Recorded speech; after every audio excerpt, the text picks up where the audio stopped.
Let's be honest, we've all found ourselves raging at a referee's decision at some stage. This feel familiar? That is an absolutely shocking decision. They've got a case in that it was a bad decision. It's such a poor decision. Yeah, I think he's just made a bad decision in that instance. But what does it take to get to the very top of football refereeing? Every referee starts with their county FA. It's a simple training course and you can take it as soon as you hit your 14th birthday. Once you've done that, you have to go through at least 11 hours of face-to-face training. You'll then graduate as a level 7 official, which means you can take charge of county level games. But hold your horses, there's still a long way to go to get to the Premier League. Your next step is to spend a year each at levels 6, 5 and 4. This covers the top of the amateur game. Only at level 3 do you start doing Northern Counties or Isthmian League level games, for example. If you've done this all quickly, you can reach level 2 and ref your first National League match after, oh, I don't know, 6 years? After getting enough experience at that level, you can apply to be a referee in the EFL. There's an interview, people watching you do games, and then, if the EFL are happy, you'll be granted a level 1 licence to ref in games in League 2 and above. Now, they don't just say on you go to the Premier League, you have to work your way up through the divisions. Only after years of hard work and refereeing on cold Tuesday nights in Stoke can you be considered to do matches in some of Europe's very best stadiums. Now, who was the youngest to reach the very top?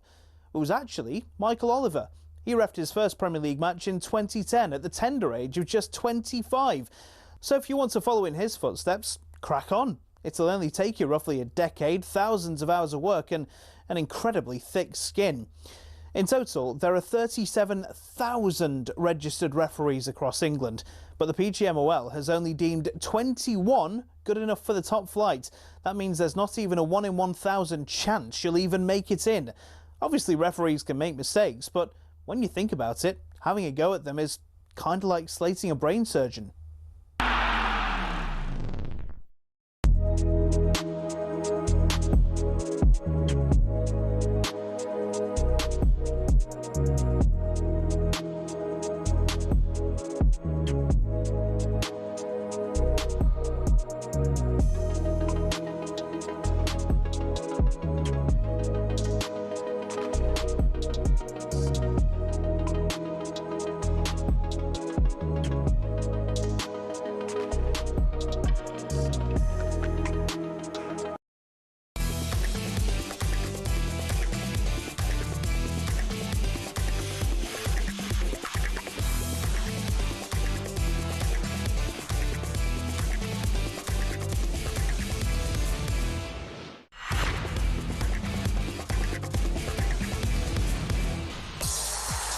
Hello and welcome to the Transfer Insiders Show with me, broadcaster Rickie Haywood Williams, massive Liverpool fan, and I am alongside podcaster, comedian, and just all-round good guy, Jacob Hawley.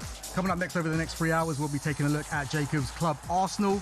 Can anyone challenge them for the league title? And we'll be hearing from the Gunners striker, Victor Gyökeres, as well.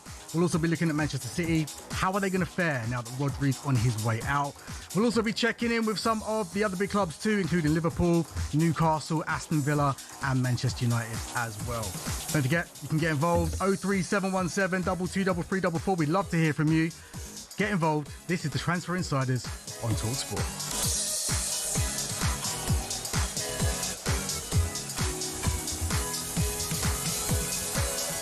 Jacob, how are you, my friend? I'm good, mate. I'm really good. Basking in the glory of a Community Shield trophy win for Arsenal. I was about to say you must be absolutely buzzing after the weekend. I've got my Champions 26 shirt, freshly printed. Got the train fresh from Cardiff back to the Emirates. Only a couple of hundred of us outside this time.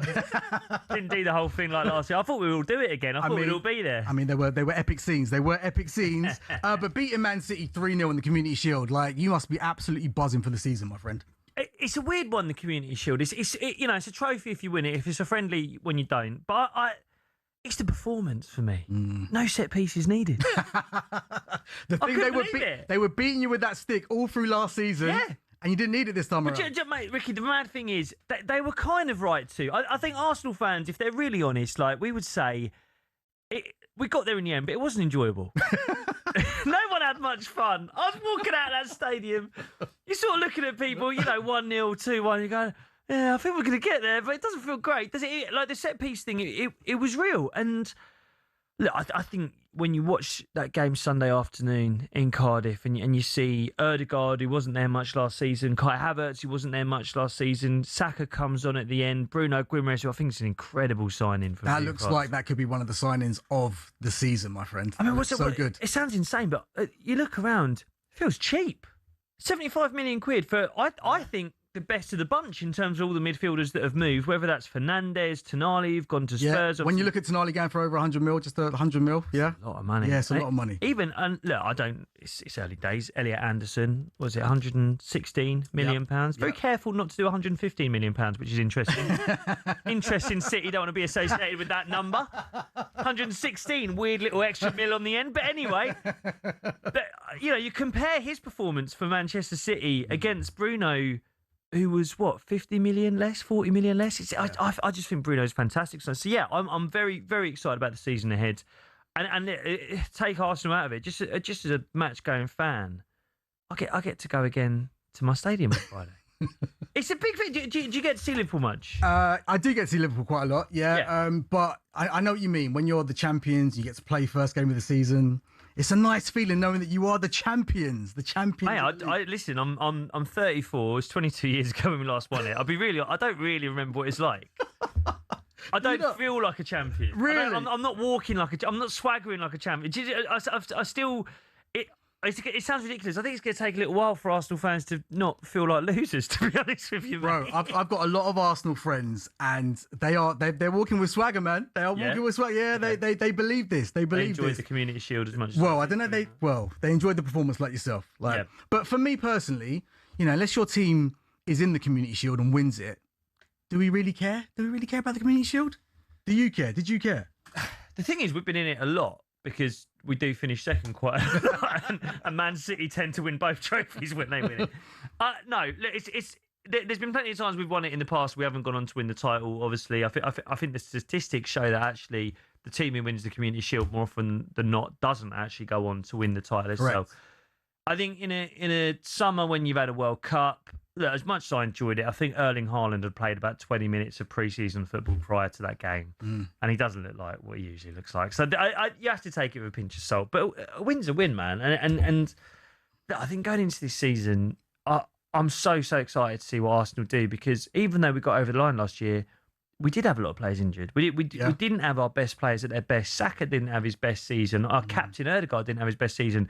In my opinion, what would be our starting striker in Kai Havertz didn't play an awful lot. So yeah, fair. It sounds mad to say that we've got a lot of improvements to make, but I really think we do. I think there's a lot of players who are going to come into this season at Arsenal and say, we've got a point to prove. Do you know what? You mentioned Martin Odegaard. I thought he absolutely ran that game. Yeah. He looked like he was the Martin Odegaard that you signed originally, because it feels like he's been missing a little bit the last couple of years. 100%.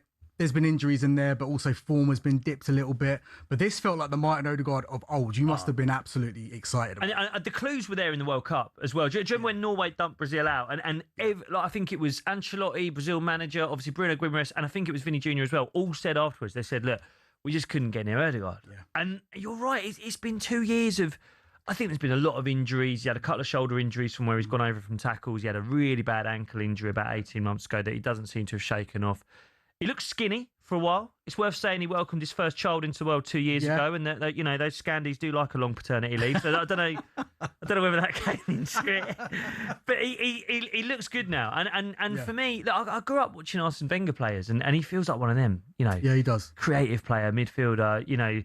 Likes to get hold of the ball, likes to make things happen. And as I say, I want more entertaining football at the Emirates this season, and I think he brings that. Yeah, I agree. Thoughts on your new signing, Zolos? Nice performance on Sunday. Do Arsenal actually need a new left winger, though? It was a lovely performance. And it's one of those where I think when you without wanting to sound smug, but as a quote-unquote Big Six club, yep. You go and spend 37 million quid on a 24-year-old who struggled at Norwich and has cut his teeth in Belgium. You want a bit more. Is that fair to say, Ricky? Is it fair to say? Don't be greedy, Jacob. No, but you're 100% right. But what you then do is you watch Brighton and Bournemouth or Brentford or one of those clubs buy this guy, and then in 2 years' time, your club's bidding 100 million quid for him, and you can't quite afford it. And so I think it's a really nice move, really smart move. Arsenal didn't even have Martinelli in the squad. I was going to say that because there were two players that weren't in the squad in the match day squad, Ethan Nwaneri and Gabriel Martinelli. Do you think they're going to leave the club this summer? 100%. You think it's happening? Both of them.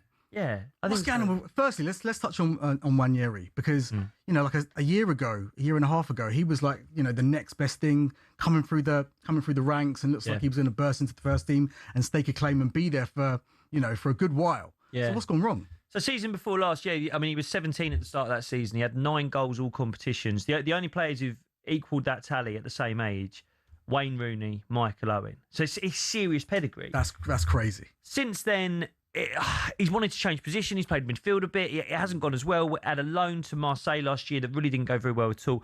The truth is, Ricky, Arsenal got a lot of players in that position. They bought Eze last summer. That's exactly the same position. Odegaard plays there. Mikel Merino has just won the World Cup, plays there. Kai Havertz plays there sometimes. Max Dowman, who's 2-3 years younger than him, is knocking on the door. Yeah. And unfortunately, when Arsenal brought through players like Saka, Smith Rowe, that whole generation of players, Martinelli as well, Arsenal was 6th.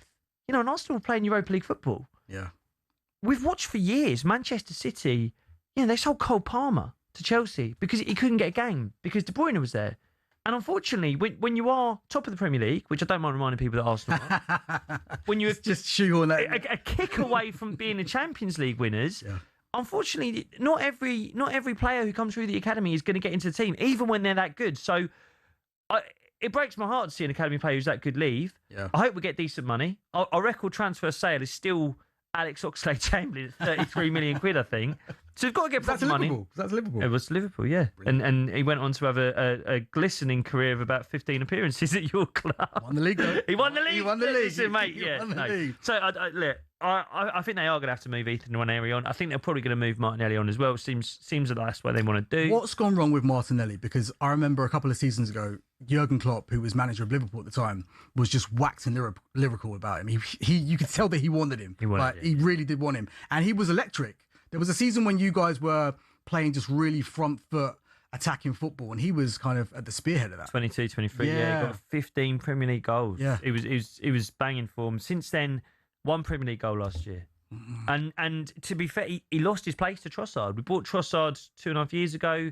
Trossard got the shirt off him. And I don't know what it is with Martinelli. He stagnated a little bit. I don't know whether our style of football really suits him anymore. You mentioned Jurgen Klopp, that sort of rock and roll back and forth football. He would have really thrived within that. Now, it hasn't quite worked out. We clearly want a left winger. We had a look at Morgan Rogers, didn't want to pay the money, pushed hard for Vinny Jr., couldn't quite get it over the line. Yeah. I think they want to upgrade, and it's really sad because he's been there for about 7 years, and I think there was points where all of us as fans thought, this could be the next big thing. This could be a superstar at Arsenal. Hasn't quite worked out. Maybe it'll work out somewhere else. Maybe, because there's a player in there somewhere. I mean, we saw glimpses of it in the World Cup, didn't we, as well? Yeah. So there's a player in there. I just feel like maybe we have to just start to realise and admit that maybe Arteta is a bit of a genius because, he gets these players in and his conveyor belt of talent is brilliant. The way that he gets the best out of the players and then he replaces them, and it's quite seamless the way he does it. He's just got to get better at selling them. He's got to get some proper money when he does replace them. Because I feel like sometimes what happens is players almost die on the vine. They sit around on that bench for too long. They get too comfy. I mean, Reece Nelson's still there. Is he really? He's still there. No way. Do you know why? After that, I don't know if you remember, it was that 22-23 season. He scored a wonder goal against Bournemouth. Yeah. Last kick of the game to get the win in the run-in. They got overexcited. They gave him $100,000 a week. And so he's had about 5 loans since then. He's still knocking around. West Ham were looking at him this summer. They obviously can't afford to give him $100,000 a week. He's still got a contract, so fair play to him. He's gone, you know what, I'm going to stick around. And similar, Martinelli's on $200,000 a week. Yeah. Who's going to pay him that? Yeah. So look, I think Arteta is incredibly good at improving these players, getting them to a point where they're really good. We need to get better at selling them, but it does pull on your heartstrings a bit when players you love have to go from the club. Well, listen, interesting stuff. Arsenal fans, do you want Martinelli and Wenger to be sold this summer? Give us a call on 03717 223344. And can anyone actually stop Arsenal in the league this season? We would love to hear from you. Let us know what your thoughts are on that. This is the Transfer Insiders on talkSPORT. I am Rickie Haywood Williams. This is Jacob Hawley. Coming up next, we're going to be getting into the latest from talkSPORT senior football correspondent Ben Jacobs.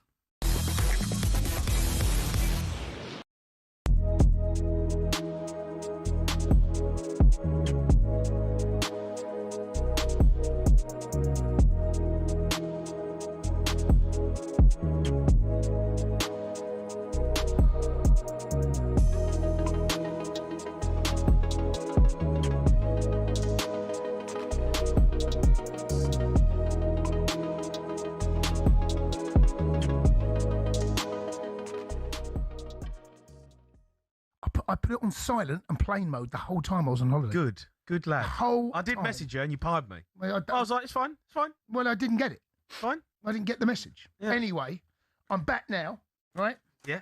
And I got a little surprise for you. Oh, you got me a present. I've got you a little prize. Woo! What you got me? I've got you. What you got me? Ah! He's got me a Jason Cundy Tottenham shirt. There you go, mate. You wanted one. Is this official your shirt? That's the official, This right? is a match-worn shirt. It's a match. Well, probably match on the bench. That's amazing. I've got a little Sharpie here, mate, and I'm going to sign it in the break.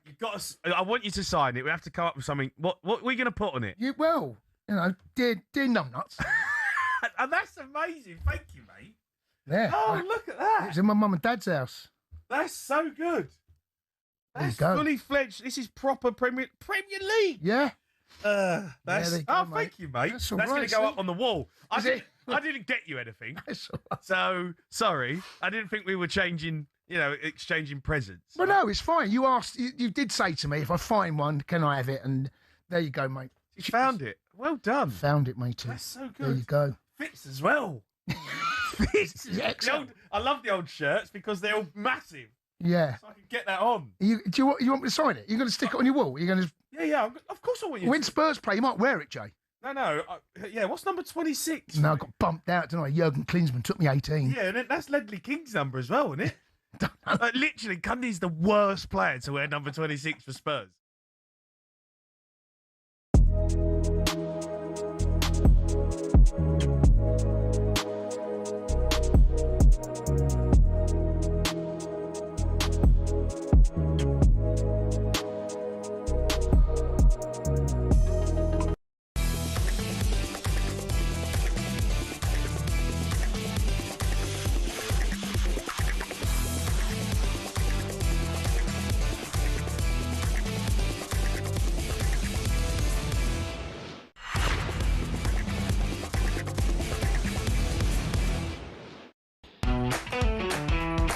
This is the Transfer Insiders on talkSPORT. I'm Rickie Haywood Williams. Alongside me is comedian and host of the Screen Rock podcast, Jacob Hawley. So a huge night of World Championship boxing is live on DAZN this Saturday. Rolly Romero defends his WBA welterweight world title against Teofimo Lopez. Looking to prove his win over Ryan Garcia was no one-off as the takeover chases history to become a three-weight champion. Then next Saturday, Cam Moses Atalma, Britain's youngest heavyweight world champion, become Britain's world... let me start that again. Next Saturday, can Moses Itoma become Britain's heavyweight world champion this coming weekend?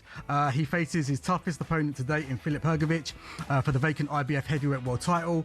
Time will tell on that one.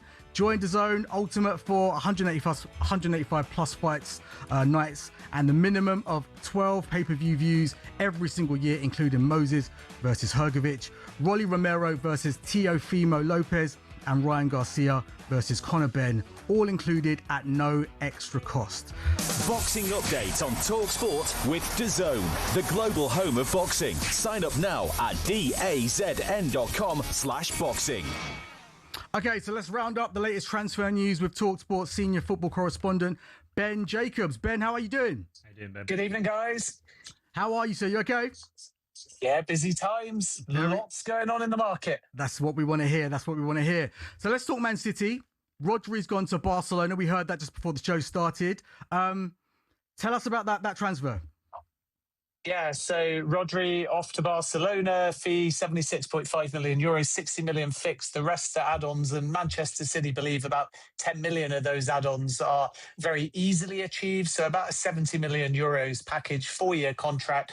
And now, of course, Manchester City need to move in the market for 2 midfielders, we understand. One is, of course, Bouadi advanced talks. The other is Enzo Fernandez. Not an easy deal to do with Chelsea, but City haven't given up, even though that deadline from last week to bid in writing £120 million has passed. And intriguingly, and maybe linked to all of this, now Newcastle United have held initial talks with Manchester City over a potential deal for Nico Gonzalez, who was only signed last summer for £50 million. And all of that means that City might be about to lose another midfielder and bring in another significant fee. And when you add all of that up, all signs point towards a bid for Enzo Fernandez. City are going to be busy in these final hours and days of the market. Very, very busy. Arsenal CEO Richard Garlick has been speaking to talkSPORT today, and he said that Miles Lewis-Skelly is actually staying. But what's the latest with Ethan Nwaneri and Gabriel Martinelli's future?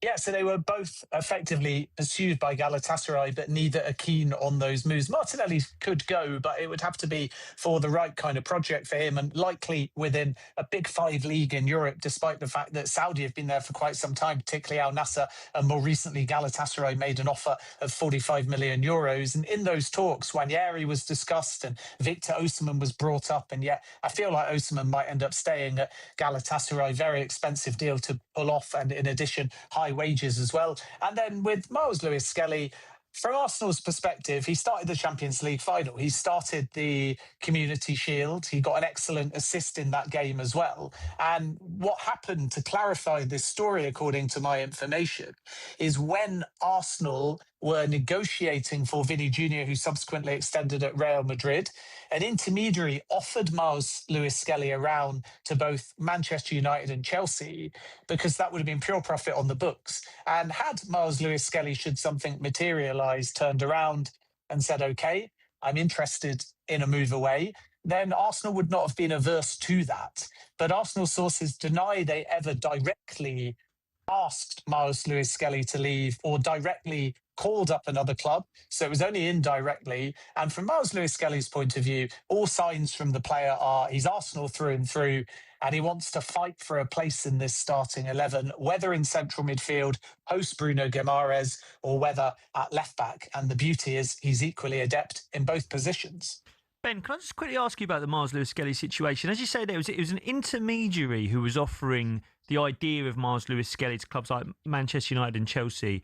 Would that have been approved by Arsenal sporting director Berta before that happened? Would he have given the green light to that before the intermediaries had those discussions? Because we know that Berta likes to work like that. He worked with intermediaries to get Bruno Guimaraes over the line. Would this have been something he would have instructed?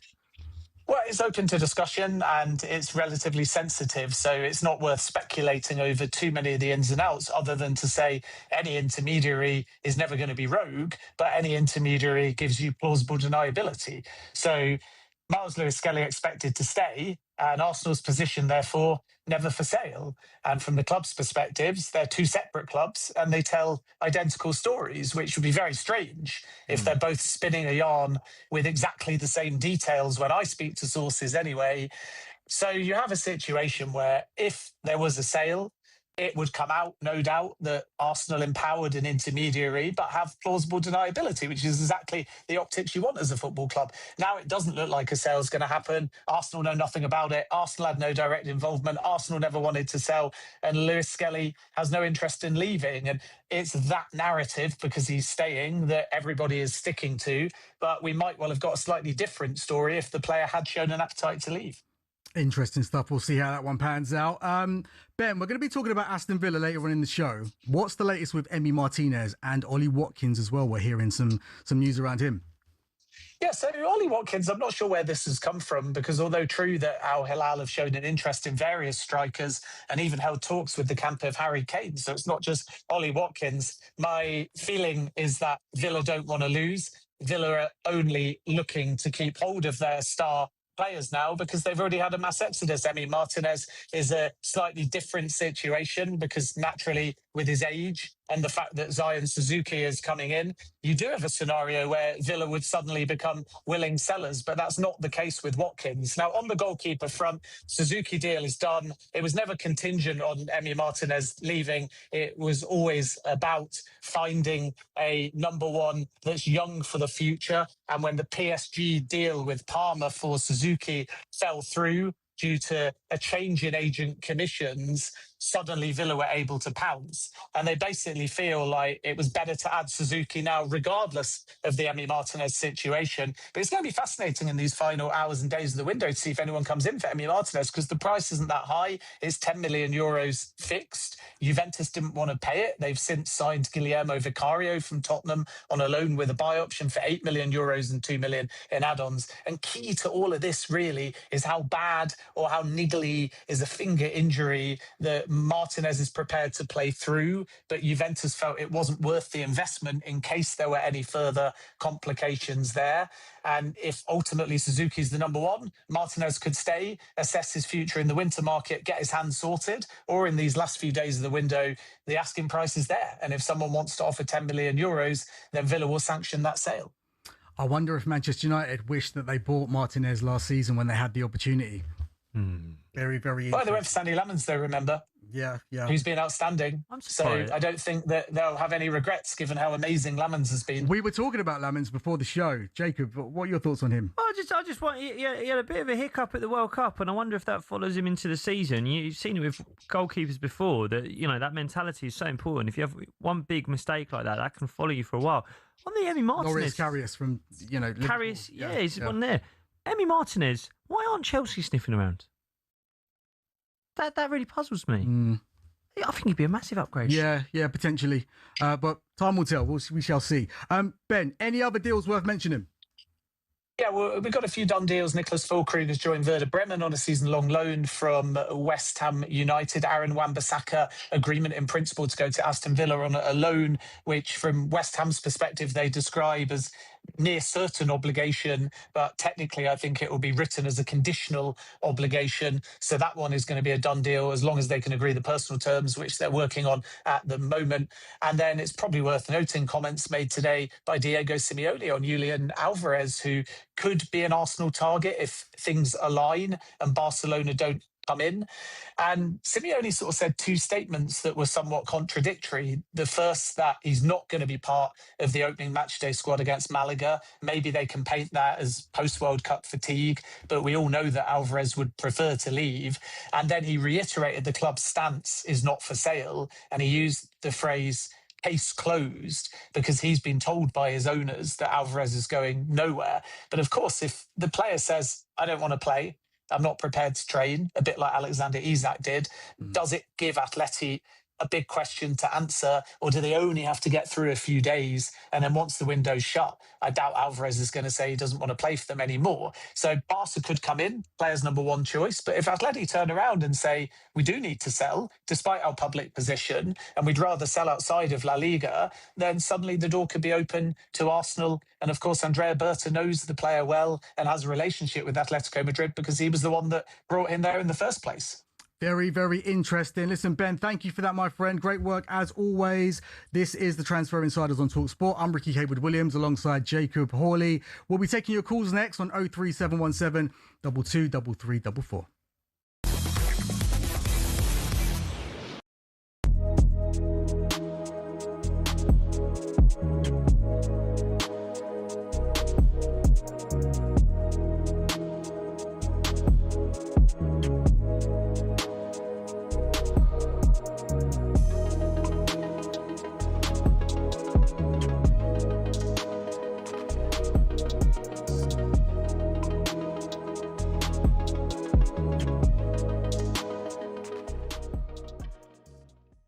Cricket, what? But I know Chelsea had a deadline for Fernandes, but it looks like Rodri's obviously on his way to Spain, Barcelona. I think he's going over there today. Would they go back in? It seems common sense, and particularly after watching that yesterday, would they go back to Chelsea, do you think, City?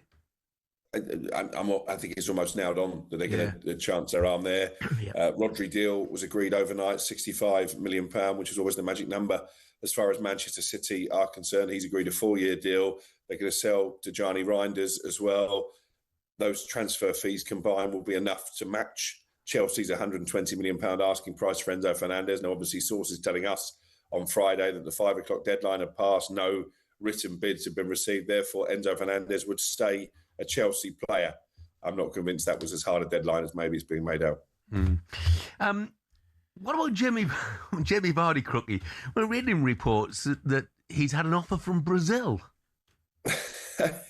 Well, that doesn't surprise me because Jamie Vardy still looks in top physical condition. Obviously did pretty well in his stint over in Italy. I think he'd prefer a return to English football, if I'm honest, but I wouldn't totally rule out a move to Brazil. Who knows, that might be the next chapter of the documentary that I've just started watching about his incredible career. But he's certainly got no shortage of interest. Sheffield Wednesday, his boyhood club of chance are on, but I think financially that's quite a difficult deal for the Owls to do.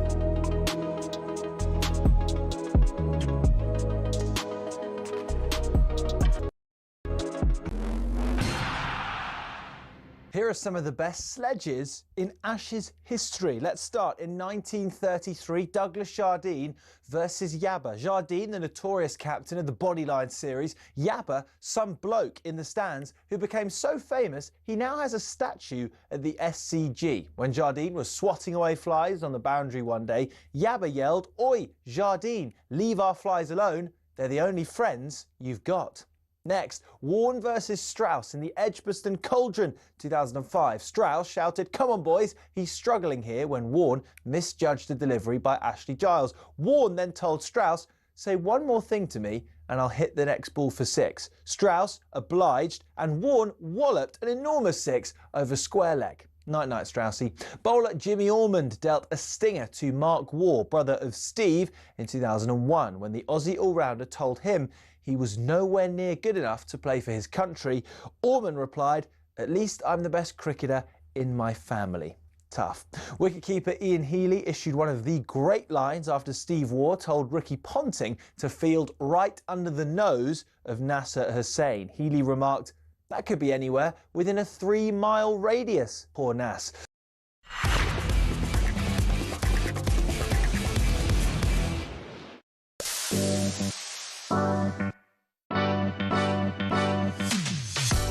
This is the Transfer Insiders on talkSPORT with me, Rickie Haywood Williams, alongside comedian and host of the Screen Rot podcast, Jacob Hawley. How are you, sir? I'm good, mate. I'm very good. I'm looking forward to talking to the nation. Let's get some callers in.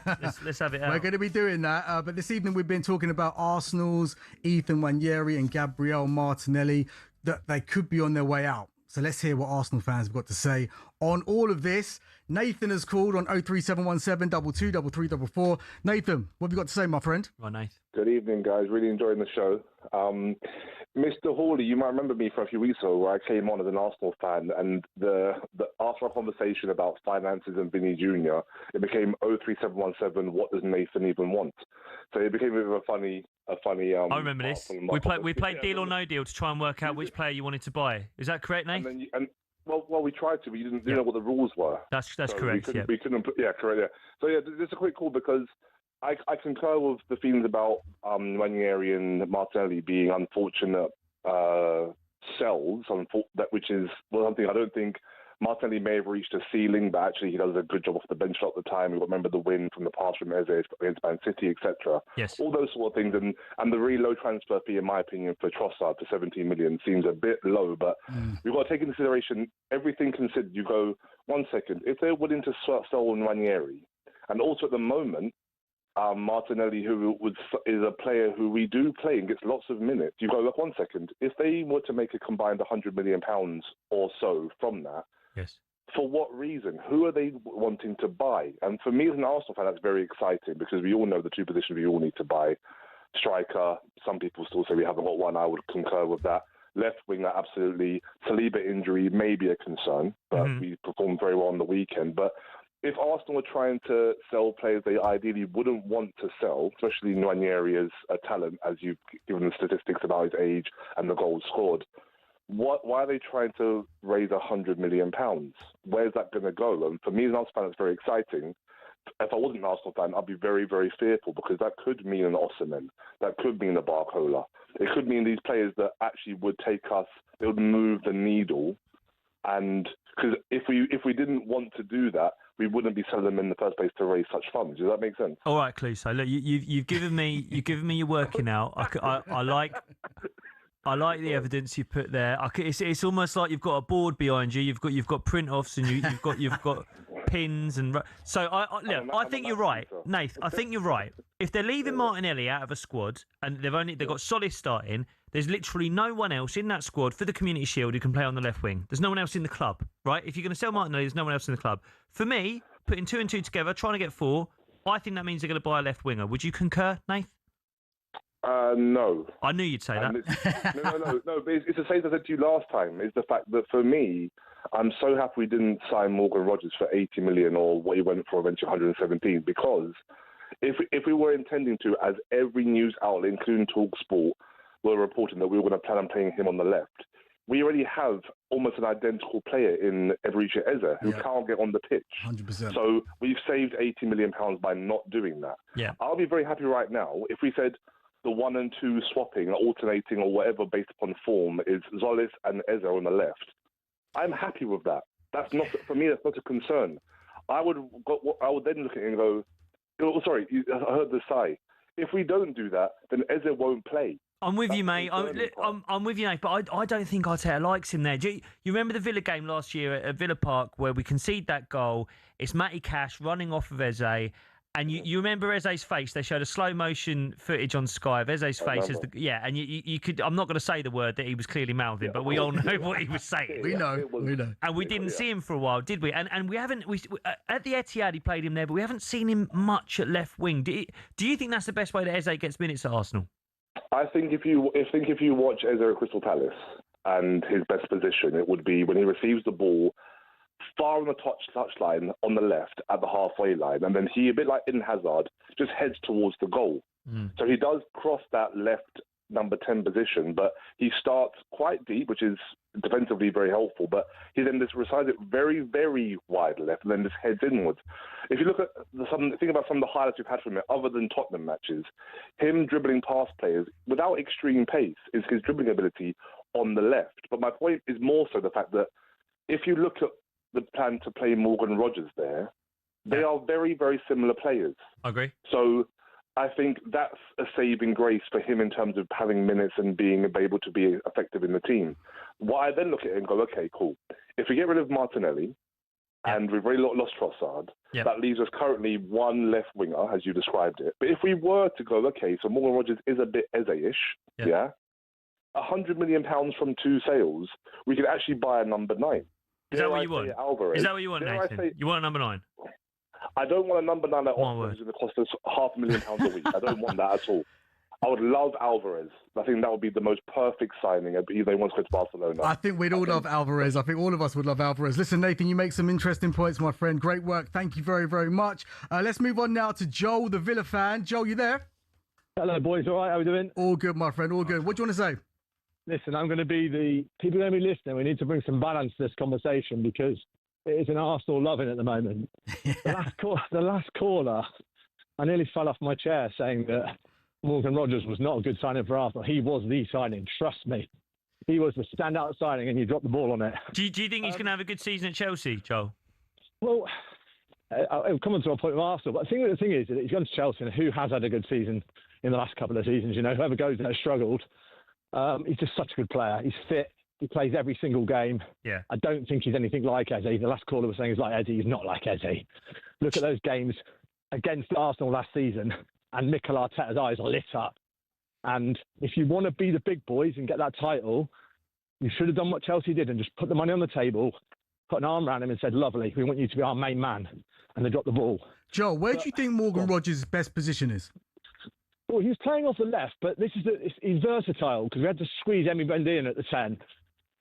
He's playing off the left. He can play in the 10. He can play off the right. So a little bit like with England, I think Tuchel had him on the right, didn't he? But he can play across that middle. And you mentioned about Arsenal sort of struggles with injuries and keeping players fit and the discipline of Eze in that Villa game. Exactly, we saw it. That's not Morgan Rogers. Morgan Rogers he's an 8 out of 10 every week. So what was the point about Arsenal and Joel?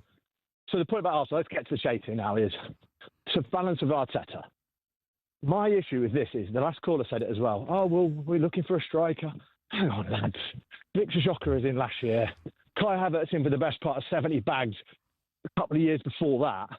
My point is this with Mikel Arteta, just to balance it, I'm not a hater, but who has he genuinely improved? There's this notion that so Miles Lewis-Skelly comes into the team, he plays a Champions League final, he does everything he should, Hale End, right? Starts the final. First thing you go and do, and privately, he's going to be fuming. You go and buy Bruno Guimaraes, who's going to play every game, Declan Rice, who's going to play every game, and they'll talk about there's enough games to go around. If Arsenal play 60 games, he might see 10, 12, bit of Carabao Cup action. So my view is that I don't think Arteta improves players. I think at the minute, if we're having it right, he's going out and he's buying ready-made players now. Oh! Declan Rice, big money. Bruno Guimaraes, big money. Zubamendi last summer, not good enough, 50 million, on to the next one. Striker, on to the next one. Defenders, how many do you want? 6, 7, 8 fullbacks. So let's have some balance here. He's spending some big wedge. The HLM boys are getting flogged off for peanuts. And your football was garbage last year. Apart from that... Go on, say something nice now, please, Joel, if you don't mind. You're probably going to win it this year. Yeah, cheers, mate. Just a little bit of balance, boys. Let's keep humble. I think the conversation about Miles Lewis-Skelly is a bit harsh. When you consider that he is where he is because of Mikel Arteta. Mikel Arteta started him in a Champions League semi-final. He started him in a quarter-final against Real Madrid. He started him ahead of Martin Zubamendi in the final this year.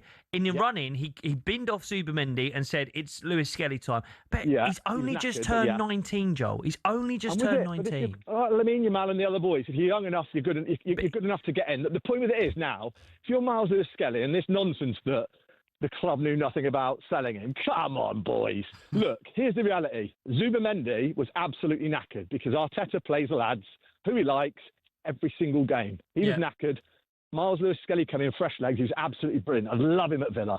The point is now, he's going to be sitting there looking there going, right, I've got to get past a World Cup winning central midfielder in Zubamendi. I've got to get past Bruno Guimaraes, who's coming with all the fanfare. He ain't going to get no games. And you say, he's 19. He needs to play football. I think he's past Zubamendi. Honestly, I think he's going to start ahead of him. And I think the point about Arteta not improving players, I'll be honest with you, mate, I think it's rubbish. Honestly. Who's he improved? Go on then, reel him off. Gabriel Magalhaes, who was he before he came to Arsenal? Okay, I'll give you one there, yeah. Okay, right.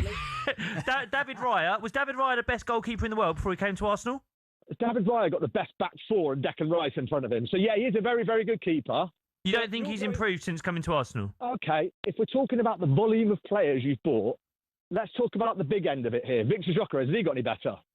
No, but I'll give you that. I think he's rubbish. Jurrien Timber, who was he before he came to Arsenal? He's never fit. He's never fit, and you need to sell him. Timber? Right? Why did you buy Eze? He's gone backwards. Right? And you go through it. Zubamendi, he's going to be, you just said now, he's third choice centre midfielder. How's he getting on? Listen, Joel, you've definitely ruffled some feathers in the studio. We love that. Absolutely love that. Listen, keep your calls coming in. 03717 223344. Arsenal fans, are you going to have that?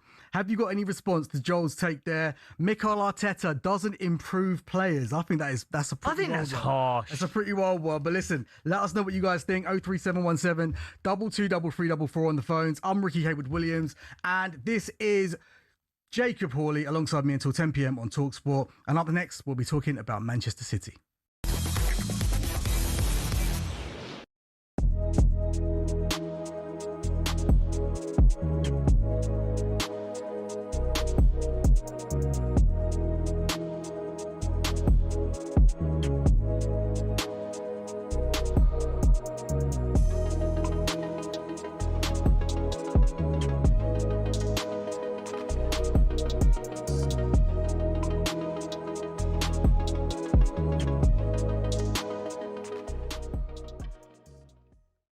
Joe, very satisfying.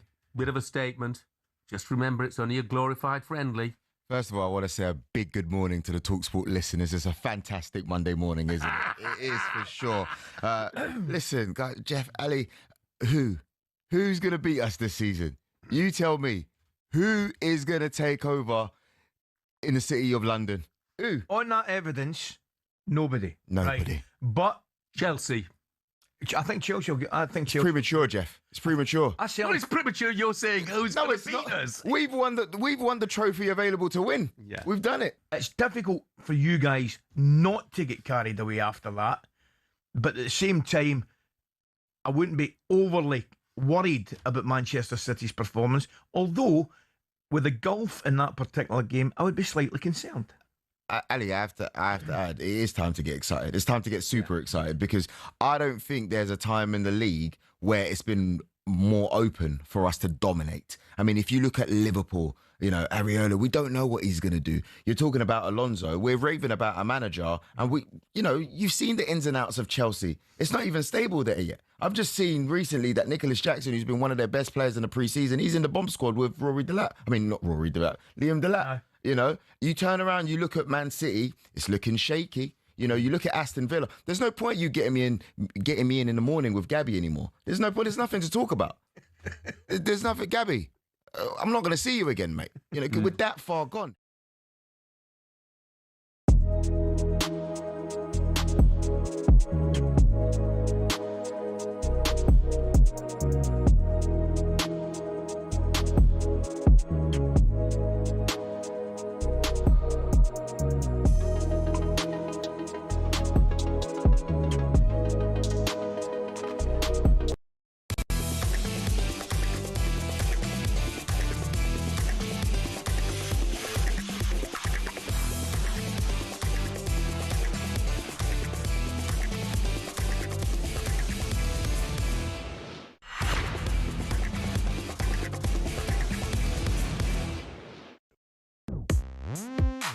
Welcome back. It's the Transfer Insider Show with me, Rickie Haywood-Williams, and alongside me, Jacob Hawley.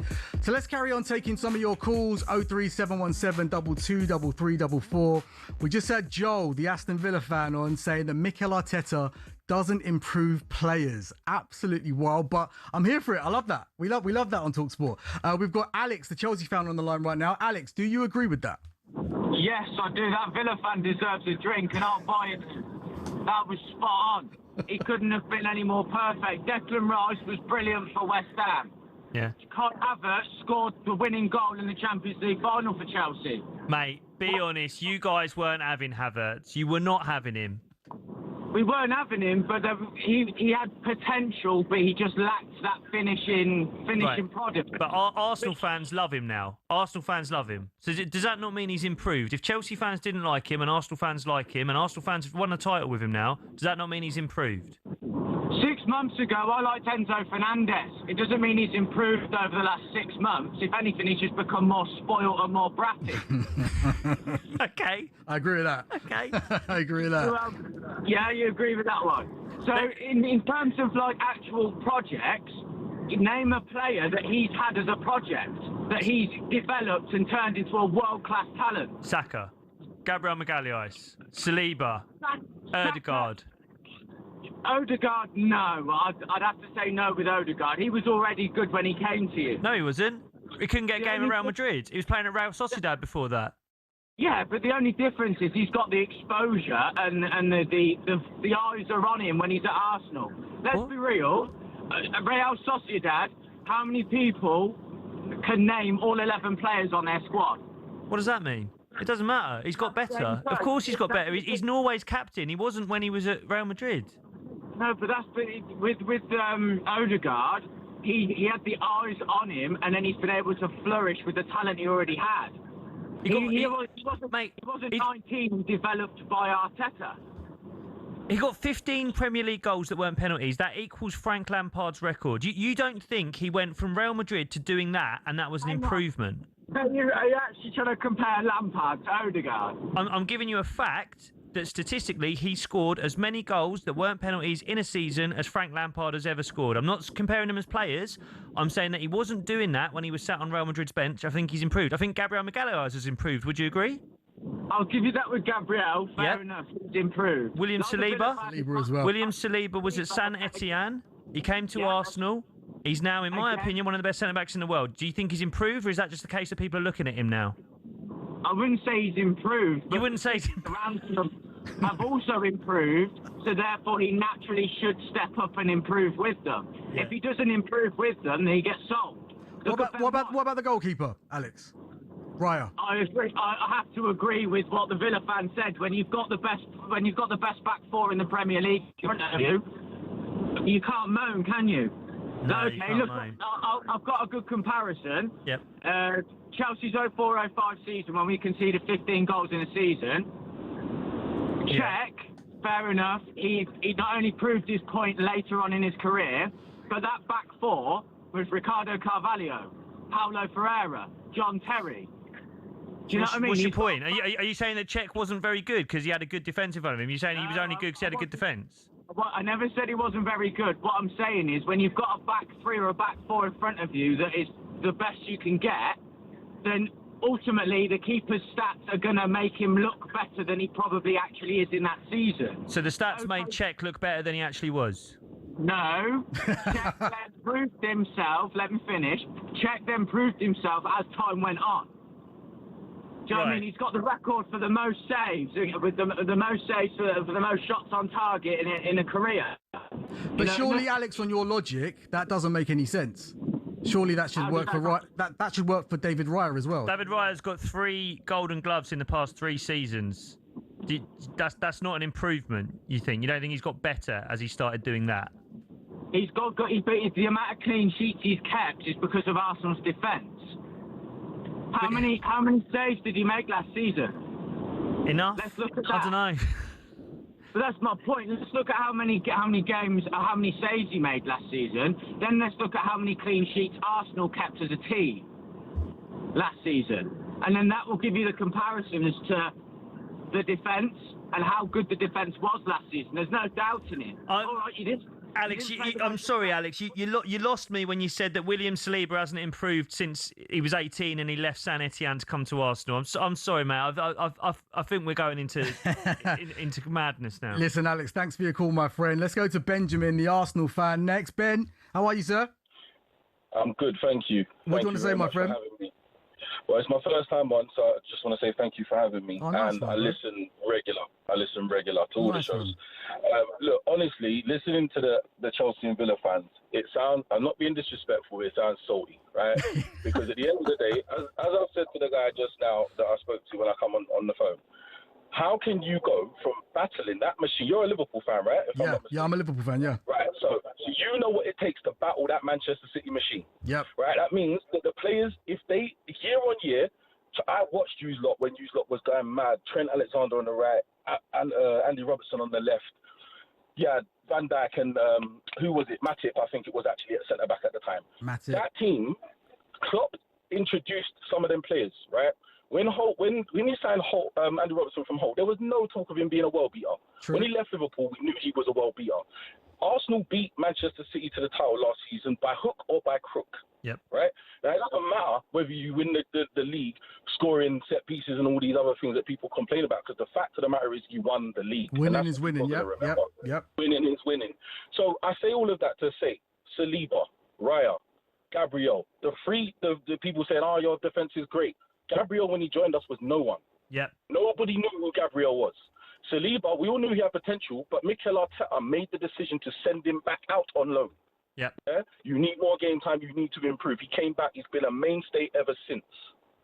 Any of the players that Mikel has inherited, look what he done. How did he go? How did we even win that FA Cup against Chelsea in the first season he won? He came in with the team that he had, with, what was it, David Luiz at centre-back, next to Socrates. Come on now. And he still managed to beat that Chelsea team. Right, so I don't know what these guys are talking about. And as for the Aston Villa guy, I understand what you're saying about the Morgan Rogers thing, because I had the same conversation. the Arsenal one that said it before.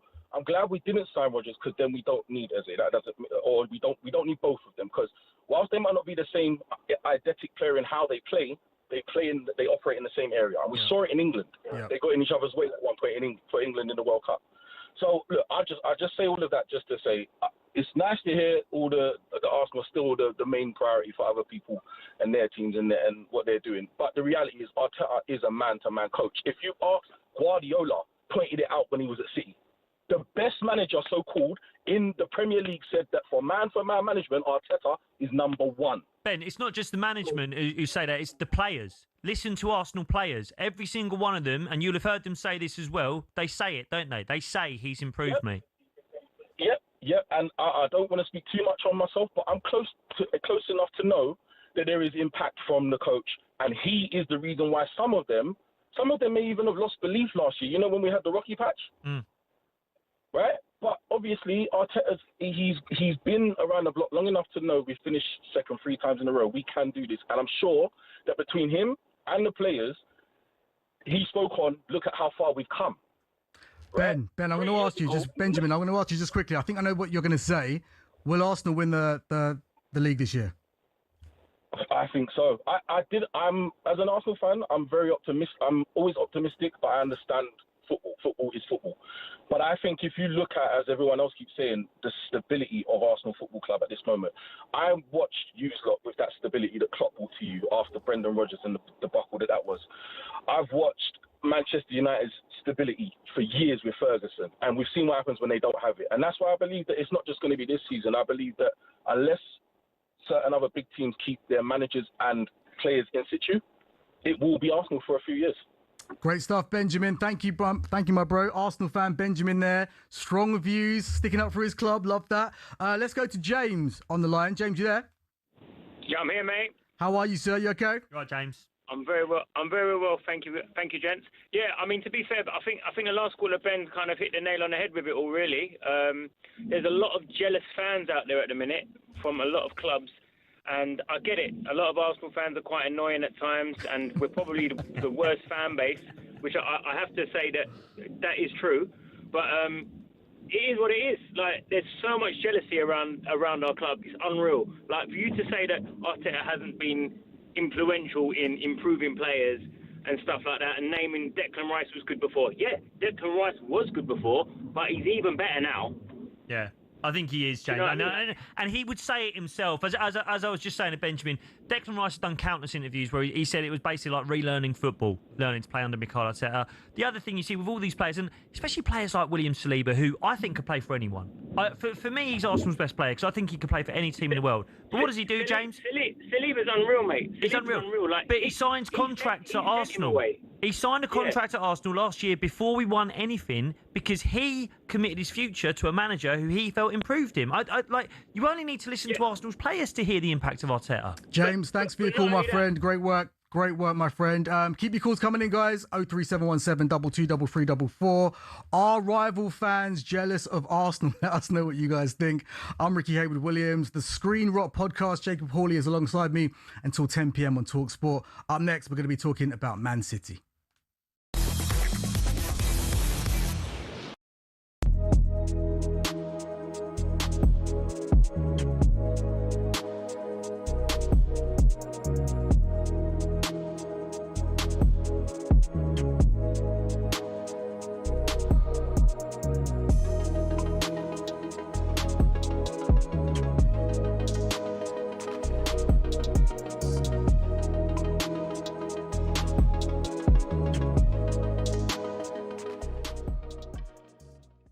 VAR, as we know, there have been so many mistakes, so many errors with VAR. Who let him Let alone without VAR.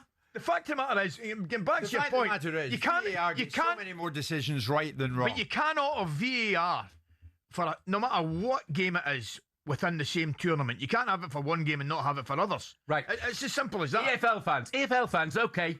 White and Jordan coming up, swamp them. Swamp them with text telling them that you do not want VAR in the EFL. Okay? And should they want it in the Championship playoff final because they've got it? You can't have it if you've not had it in the tournament before. But they have it. They use it. They shouldn't. They shouldn't use it in the Championship playoff final. If it's used, the most lucrative game in football. If it's used in, if you two had your way in that game with no VAR, a dodgy goal could send the wrong team up. Correct, because that's Jim, life. That's fine. Jim, you know what? I don't think it's good, but it's life. So you two are happy to support a flawed system. There is not one. But it's a flawed system if you have VAR in it, but not have it for the rest of the tournament. And there is not one football fan out there who cares that it's the most lucrative game in football. All they care about seeing their team win. They do. And get they like the money that comes with it. Football. No, fans don't care. This fans is want to see their team promoted. That's all they care about. No fan goes to Wembley and thinks, oh my goodness, think of the money we can make out of this. Of course they don't. All right. People, football There's fans... a winning goal, winning off his fist, but who cares? Football fans, generally speaking, Jim, will more than accept honest mistakes.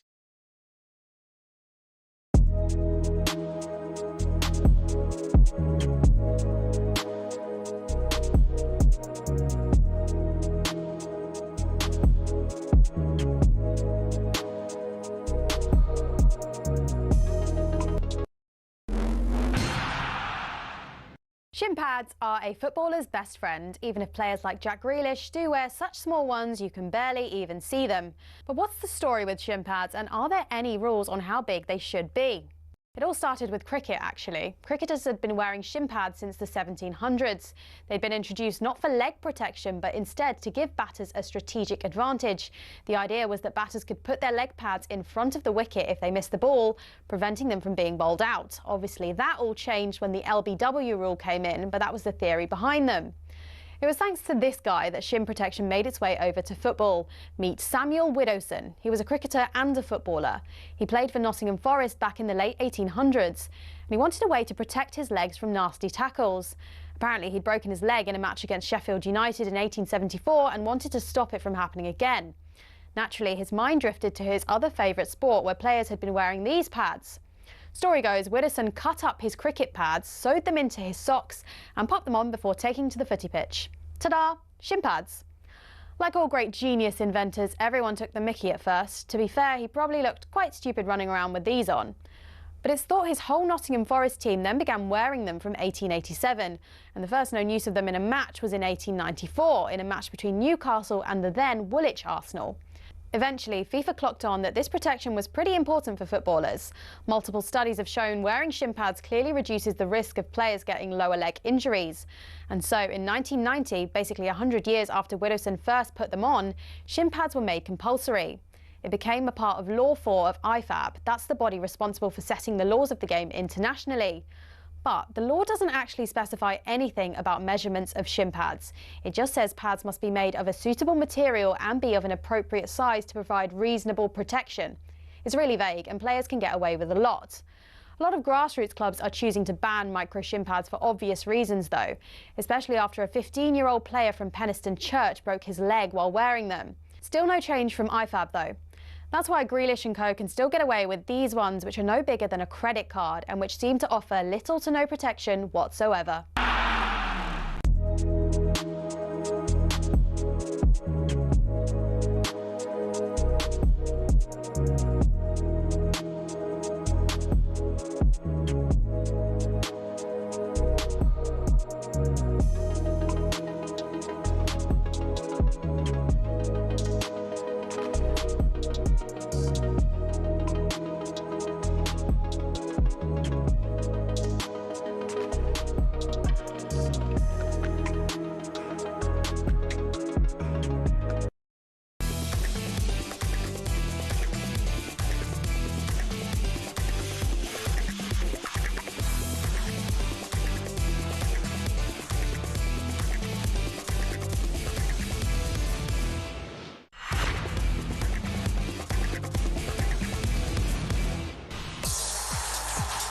Welcome back to the Transfer Insiders with me, Rickie Haywood Williams, and Jacob Rowley.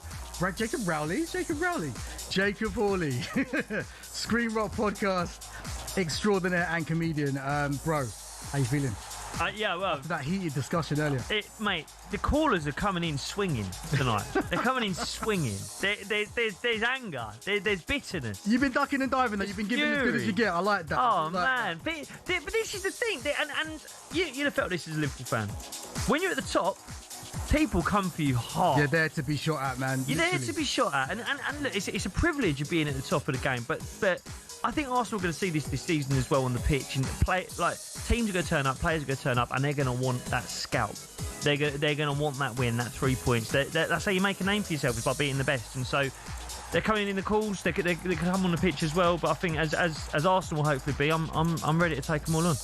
Well, listen, here are some of your transfer headlines this evening. Rodri has officially left Man City. He's joined Barcelona for 65 million. Nico Gonzalez could also be on his way out of Manchester City. Newcastle United are exploring a move to sign the Spanish midfielder. And Arsenal CEO Richard Garlick has told talkSPORT that they want to keep hold of Miles Lewis-Skelly. He's also said that the Gunners want to win everything this season. So listen, let's discuss Manchester City for a bit. Mm-hmm. They've just lost 3-0 to your team, to Arsenal, in the Community Shield at the weekend. And they've just sold Rodri to Barcelona. Now, I thought to myself, if they could keep hold of Rodri this season, that they might be all right, because there's a lot of change. Obviously, Pep Guardiola's gone, generational manager. And the fact that he's now gone and they've lost, their linchpin, their Ballon d'Or winner, the guy that's completed football, they've lost Rodri now. It's not looking good for Man City, or is it? It should be. They've done about £700 million in the past 18 months, right? Let's go through the squad. They've got the best striker in the world, in my opinion. Maybe the best footballer in the world, in Erling Haaland. In Antoine Semenyo, I think if you look at his output over the last 18 months, I'd say he's probably the best winger in the Premier League. Yeah? I think that's fair. Yeah, his output has showed that. In terms of midfield, they've got, and this is not even mentioning players like Ryan Cherky, who's looked very good. Mm-hmm. In terms of midfield, they've done 116 on Elliot Anderson. It looks like it's going to be about 90 on Buwadi, maybe another 120 on Enzo Fernandez. So it's about £350 million on a brand new midfield. In defence, Vardiol's still there. In my opinion, he's one of the best centre-backs in the league. Donnarumma won the Champions League with PSG. They still should be bang up there. You could make the argument that if all of those players are on form, they maybe have the best 11 in the league. So they should be still up there. And yet. Go on. And yet. Let's be honest, we all feel it. They were 78 points last year. 2 years in a row, they didn't win the league under Pep. And that's rare for Pep Guardiola. 78 points last year. I think by losing Pep Guardiola, and it's so intangible, but that's at least 5 points less. Yeah. Take Rodri out as well, I'd maybe say it's another 5 points. How worried are you for Manchester City? Because worried's not the word, mate. I'm delighted. I'll be honest with you, Ricky. I'm over the moon. but look at the team on Sunday. I looked at that team, and before they'd even kicked a ball, it didn't feel like it had that, Haaland aside, it didn't feel like they had that, that stardust. Bernardo Silva, David Silva. Yeah. Do you know what I mean? Kevin De Bruyne. Like, where's that magic coming from? They've got Phil Foden in the team now, but Phil Foden, we know that he's an amazing player, but he's not the player that he was of, 2-3 years ago. Do you know what I mean? I think it's leadership, mate. I think, honestly, they've just been leaking that over the last few years. Kyle Walker, gone. And look, in terms of his performances on the pitch, there were people that say he wasn't the player that he once was. He's still a huge part of the dressing room. John Stones, gone. Again, contribution on the pitch wasn't what it used to be. A huge part of the dressing room that won everything. Rodri, gone. Best midfielder in the world, in my opinion. Comfortably. Yeah. Comfortably. Just won the World Cup. Yeah. Gone. He's completed football, mate. Mate, Bernardo, if City had pipped Arsenal to the title last year, if the last 5 games had gone differently, if City had won that, there'd have been arguments for Bernardo being player of the season. Yeah. Gone. Yeah. You can't leak that much. They've bought in good players. There's no question around that. There's really good players there. Semenyo's brilliant. Cherky's fantastic. Anderson will be a great player. But the level we're talking about is so high. And let's be really honest. Enzo Fernandez, it's not De Bruyne.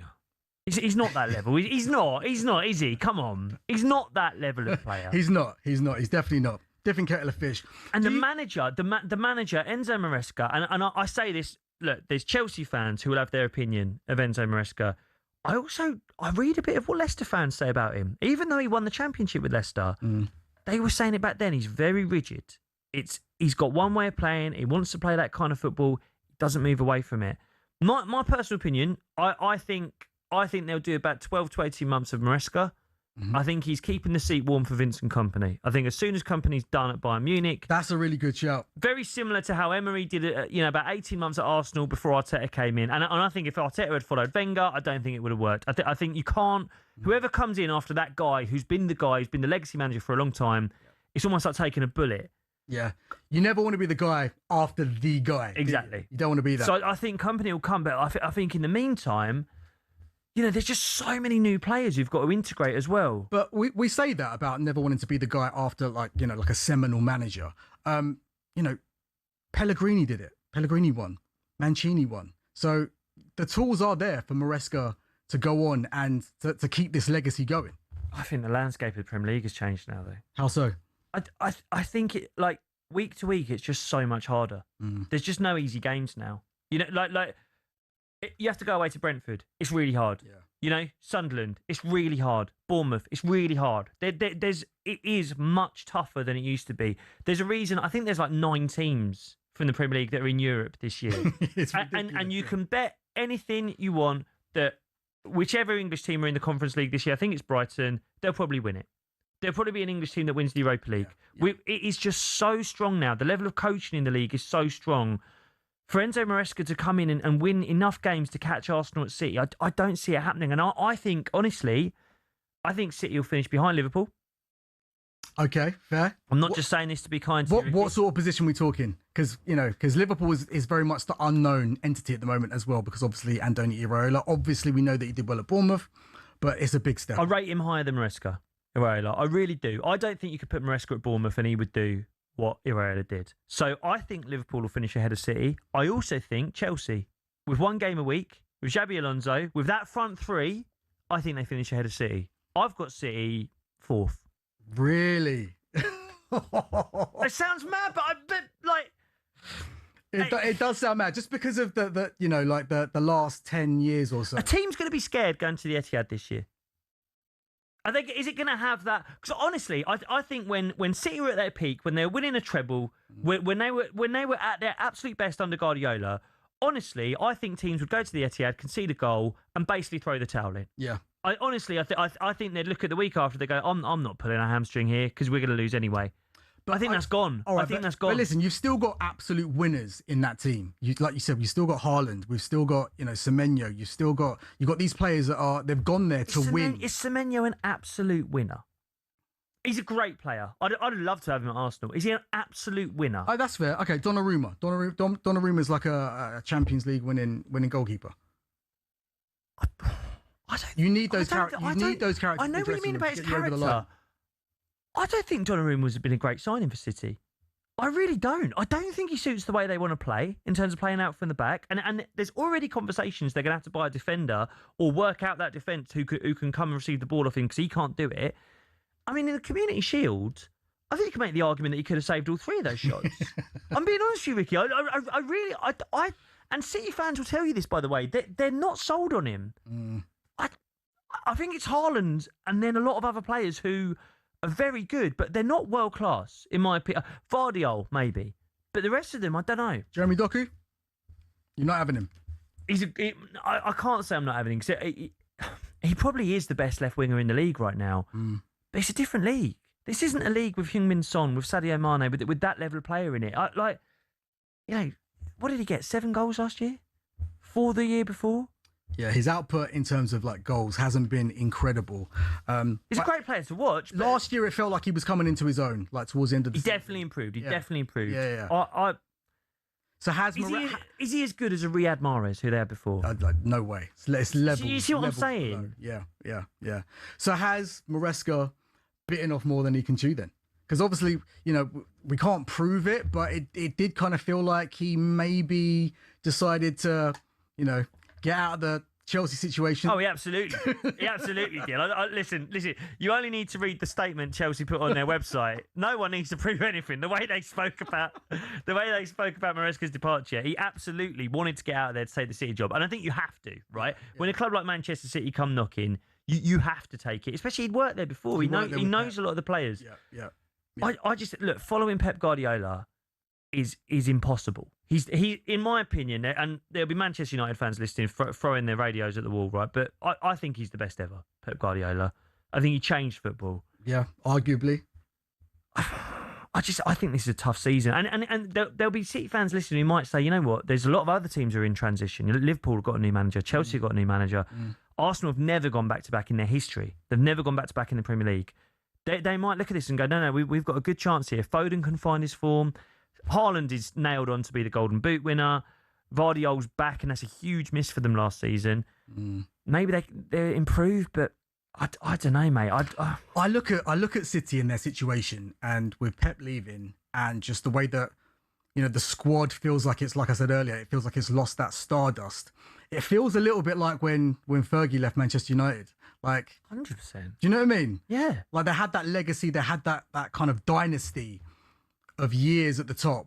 I think it's fear factor. Yeah. I think it's fear factor. Honestly, and there's not many managers in world football, in history, who've had that level of fear factor. And I think you're right to point out Ferguson, where, and maybe the best Mourinho teams had it. Maybe Klopp had it at its best. Maybe Wenger did, where, with the Invincibles. When managers have that aura, and I feel way too old to use that word, right? But it is that thing. Aura farming. But there is that thing of like, and I've had it as an Arsenal fan. Even with an Arsenal team, you turn up to the Etihad sometimes, you just go, we're not doing this. Like, we're not. It doesn't matter what happens. We're not doing this. And that you can't replace that. Yeah. You can't replace it when Guardiola goes.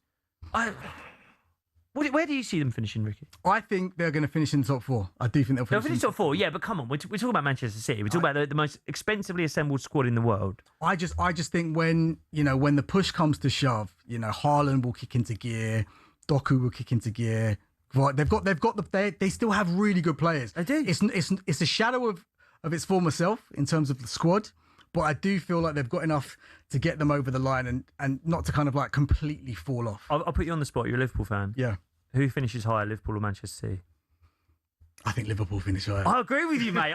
Do you know what? I don't think that's a popular viewpoint. I think most people would say the opposite, right? I think a lot of people have got Chelsea as a dark horse. Yeah. I think a lot of people are writing Liverpool off. I think Liverpool will finish higher than City. Yeah, interesting stuff. Listen, we'll get into this a little bit more. Where are you, Manchester City fans? Let us know where you think you're going to finish this season. Give us a call, 03717 22 3344. I am Rickie Haywood Williams. This is the Transfer Insiders, and I'm alongside Jacob Hawley. Get involved. We're talking Manchester United next.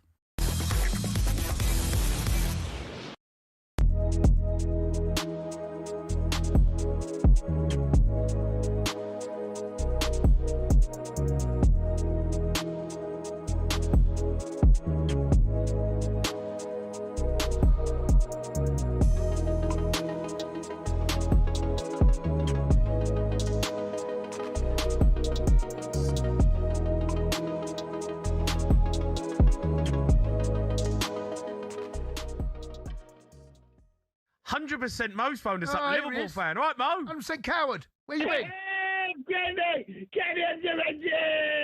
How are you, Mo? Where you been? Where you I've been? been here.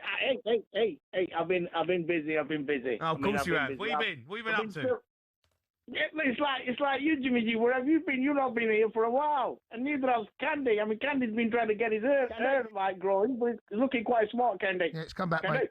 Back. The hair is back. Everything's... Right, Are you going to be talking Candy, guff this season, Yeah. Mo? What are you doing this season, Mo? Listen to that. Look, I've been listening to talkSPORT all day, and obviously been hearing the ex-pundits. I mean, what is this about Arsenal going to dominate? What is Martin queuing on? What is going on? They just beat a poor City side yesterday. It was only a friendly. I mean, what's going on? Arsenal are not going to dominate. There's only one team who's going to dominate this league, and that is the boys. The best team on the planet, Candy and Jimmy J. The best team on the planet. You saw them playing yesterday. Wow. You know what, Candy? I can't wait to this league to start. I am telling you, we're going to win the quad, Candy. Quad, Candy. There it is. There it is. The quad. The quad's back out. Quad back. Listen, well, come on. Look. Why you got music? Why are you putting laughter track on, right? Look, let's be honest here, right? Mo, listen, Candy, let's talk about your mob, Candy, right? You shut up, yeah? Let's talk about your mob. You shut up. Candy, you shut up. You can't talk. No. Mo, what's going on at Liverpool? What's going on, mate? What's happening at your place? Candy, look. Candy, we're the best team on the planet. You're not, though, are you, mate?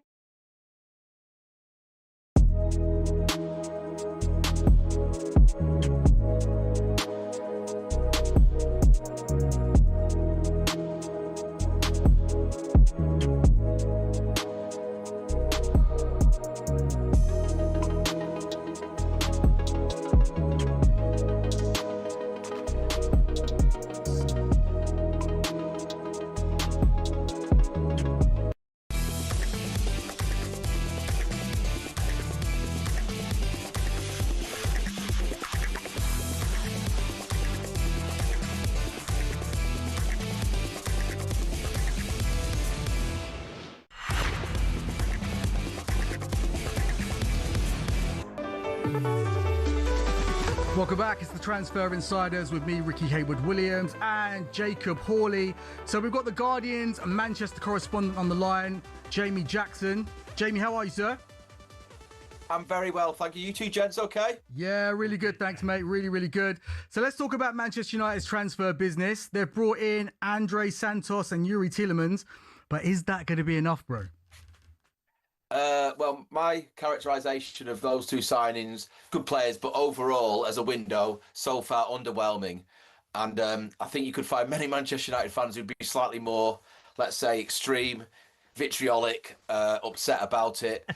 I mean, you know, Tielemans for me is a very good player. Don't get me wrong, he's the captain of Belgium at the World Cup, but he's 29. Nearly half of his adult life, he's been a professional. He's made his debut at 16. There's a lot of miles in those legs. And no one, and I know this, or no club, I know this because he sort of said this to us when we spoke to him last week in County Kildare at United's training camp. You know, there's no other offers for him, so he went unchallenged. I don't know what you two gentlemen, the listeners, think of him as a player, but you understand what I'm getting at. Now, he's a very good player. Santos, I think it was 11 starts for Chelsea, so basically couldn't get in Chelsea's midfield. You know, people will say, well, look at the competition, but kind of this is what we're talking about, right? Manchester United should be able to compete at the very top. And then we go to who they might well get between now and the 1st of September. It's about, I don't know, 12 or 13 days. The left back is a priority. Lewis Hall's the first choice. You know, Lewis Skelly is, you know, an option. It's interesting. One of your callers said before, I think it might have been the Villa fan, that, oh, you know, don't tell me, this is the caller, that Arsenal do not know about Miles Lewis Skelly being an option. And all I would say to that is, yeah, interesting comment from your caller. Yeah, look, my interpretation of that, Jamie, I think there might be people at the club who are willing to move on anyone who would get money into the bank so they could invest. But I don't know if Arteta or indeed the player want that to happen. In terms of Manchester United, I mean, I hear what you're saying about the midfield. Tielemans is, you know, he's a brilliant passer of the ball. I feel like Manchester United have needed legs in midfield for a few years now. And with Santos and Tielemans, they kind of still need that. And then you look at that back line, it's probably going to be Dalot, Maguire, Martinez, Luke Shaw. It kind of feels like it's been there a long time, that back line. And, you know, Maguire's 33, so you talk about needing legs in midfield, but, you know, he isn't the sort of youngest spring chicken ever. Martinez is coming back off an injury. Remember, he went off just before half-time of the World Cup final. He's back in training. Luke Shaw, you know, same sort of bracket as Maguire, slightly younger, 30 years old. But, you know, he joined, I think he's United's longest-serving player. He joined under Van Gaal after the 2014 World Cup, so it's 12 years now. Yeah. When he was an 18-year-old. Sadly for him, he suffered that really horrific double leg break. I was at that game in the Netherlands, and I think that's blunted his pace, but he's had a heck of a career considering that. Don't get me wrong. But you are right. Overall, I think the front of the team is pretty decent. Cunha, I don't know, we could have an argument about whether he gets into any team in the Premier League, but, you know, he's in with a shout with the squads that I would suggest, you know, at the top echelon. But I don't know, Rashford coming back is an interesting one, because Rashford is a classic on his day player. But you don't, you know, to compete at the very top, you need that day to be every day or every match day, right? And Rashford's track record, his career shows that is not the case. He wants to leave. The club want him to leave because of the sort of wage thing. There's no issue at all between Rashford and Carrick. So that's one to watch with regard to whether he's still there and, you know, how successful a season he has, Marcus Rashford. But, you know, it's interesting, the chat. You know, I think you were saying earlier, Jacob, about the stability Arsenal is a stable club. Maybe it was actually one of your callers, but had the same manager for however long it is now, 6 or 7 years. That is the key to success. Yeah. United, there's too many if, buts, and maybes, as we're sort of discussing now. And at some stage, you would hope for Manchester United and their fans that they do stabilise, and sort of maybe Carrick's the gentleman. But Carrick has only had, including his previous caretaker incumbency at United, 20. Right, so just over half. 20 matches, half of a Premier League season, 20 matches in charge at this elite level. So again, imponderables. Jamie, why are they not signing any defenders at the moment? Because it feels like they're kind of crying out for it. You were mentioning Luke Shaw earlier. That's an area that they need to address, right? Yeah, I mean, as I sort of said earlier, Lewis Hall is the first choice. Because of Newcastle losing everyone, including, I don't know, the manager, the tea lady, the mascot. I'm obviously joking the last two, but you know what I mean? They don't want to lose maybe their star left-back. And that's why I sort of mentioned Lewis Skelly. There are other options out there. I think they looked at the West Ham player, Senegalese player, sort of certainly towards the end of last season. But again, for me, if left-back is a priority, and it is, why are we at sort of 18th of August and we're still talking about, well, who could it be? Will it be a left-back? At one point, the information was they were seriously in for Elliot Anderson, but as soon as, the price for him became, what it was, that they dropped out. But they must have known that, right, Manchester United, at the start of the window, how much, Forest would want for him, because that's what you do, obviously, as a football club. So it's all a little bit scattergun, I'd suggest. Last summer wasn't a bad window, Mbuemo and Cunha. Sesko hasn't worked, but I would say, Michael Carrick probably never he wouldn't admit this publicly, but he would absolutely snatch a Champions League finish, this next season. That's obviously going down to 5th probably, right? Because of everything we're talking about. I think Arsenal, pretty clear favourites for the title.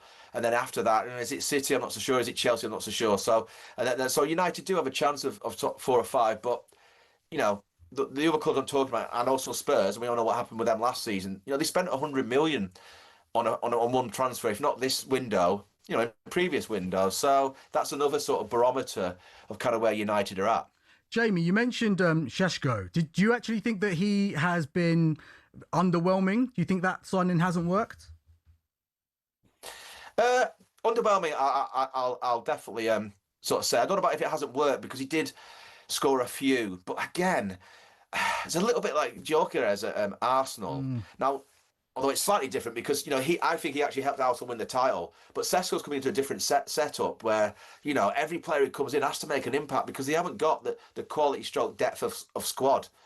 Going back to Arsenal, I think Havertz is an amazing footballer, and he's sort of the first choice. So Gyökeres came in and he did what he had to do, be a focal point, that kind of centre forward. But Sesko, for me, I don't know, it's a bit like Euro at the back for Manchester United. He's been there 2 seasons. Euro at sort of 20, I think he's still only be 19, but he's been there 2 years. He has to step up. Sesko, for me, as Manchester United's number 9, he has to pot, 18, 20 Premier League goals, not in all competitions, because if he's doing that, that means he's functioning, but also the team is as well, obviously creating the chances. So, yeah, again, a little bit underwhelming so far. I'm sorry to be so negative, Manchester United fans, but it's just facts. No, but Jamie, I think you're a little bit harsh on Sesko. He had some injuries last year, and look, outside of Erling Haaland, who does get 18, 20 Premier League goals nowadays? I think the league's changed a bit there, but in terms of the transfer business that United have or haven't done, why have they been so inactive? Because it felt as though Carrick built a good platform, got them Champions League, got third. Yeah. We know the areas that they need to improve. We know what they want to do. And we're sat here now, Santos, Tielemans done. Nothing really lined up. Why aren't they moving more? Why aren't they being more aggressive? Yeah, I think Sir Jim Ratcliffe's obviously, in charge of the football department, holds the purse strings there. Just doesn't want to spend kind of what we're discussing, this kind of 80 to 100 million on a single player, which is a bit odd considering, again, that they're in the Champions League, so they have again, and Carrick's done that, so therefore they've got the revenue, the finance from that competition. As I mentioned earlier, maybe between now and the 1st of September, when the window closes, they will do what we're sort of discussing that they haven't done. But again, it seems a bit odd if you're going to do that to wait right to the end of the window. It's not an exact sign, but I often think one way of measuring a club's ambition in a window is, in the summer window, is who's the sort of first one through the door, because that's usually the one they really want, right? The sort of, the kind of key player or a sort of flagship signing. And, the two they had with Santos and Tielemans, as we're discussing, good players, but I don't know. I'm not sure either of those are transformational signings that are going to take United to the next level. So the short answer to your question is, there is money there, so it is odd, and I can only conclude that Ratcliffe wants to, sort of limit the budget a little bit, but you have to sort of invest to reap the rewards. We all know that's how football works, especially at the top end, right? But at any level, really, the best players obviously make the best teams with the best manager, of course.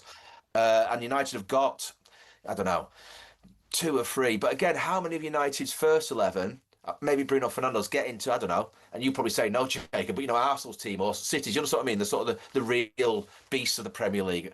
But after Fernandes, I'm not too sure there's many others, maybe Cunha, and that's about it. Jamie, let's have a word on Manchester City. What have you got?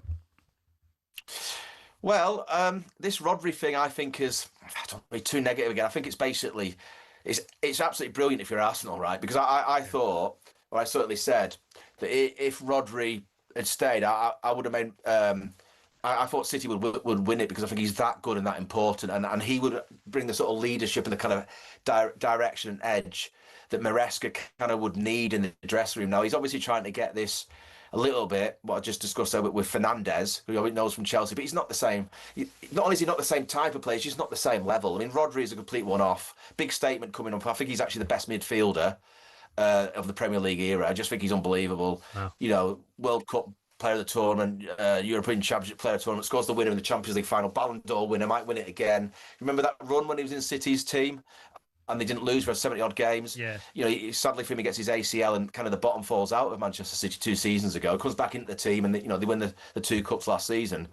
So, yeah, Elliot Anderson, obviously, they brought in for 1-6. Good player. Was I impressed with him in the World Cup? I was actually in flashes. But again, listen, I'm not saying you're going to get another Rodri off the production line, but it's kind of what Anderson's been bought for. I think he's a bit underrated, maybe. I think I think he will do well, but this is very difficult. And the Community Shield, Arsenal took them apart, and City looked so. That was a really, I hear this whole thing about the Community Shield's great if you win it, but if you lose it, it's just a friendly, or it's a warm up, or it's training. But if you're Manchester City / Maresca, that's a body blow. That it just is, because of the manner of the defeat, not the loss, the way in which City went down. So, I'll be at their first game on Sunday at home, and hopefully for sort of City and their fans, they win. But Maresca now, I mean, listen, this is Maresca's job. He's paid the big bucks. There was a compensation to get him out of Chelsea, however you wanted to characterise that, because they rate the gentleman. But now he's got to show he's an elite manager. This is his job. This is why all those things happen. This is why they wanted him out of Chelsea. So over to you, Enzo. Good luck. Listen, Jamie Jackson, thank you very much, my friend. Great work. That's the Guardian's Manchester correspondent. Excellent work. All right, so this is the Transfer Insiders. I am Rickie Haywood Williams, alongside Jacob Hawley on talkSPORT. Up next, we're going to be talking Newcastle.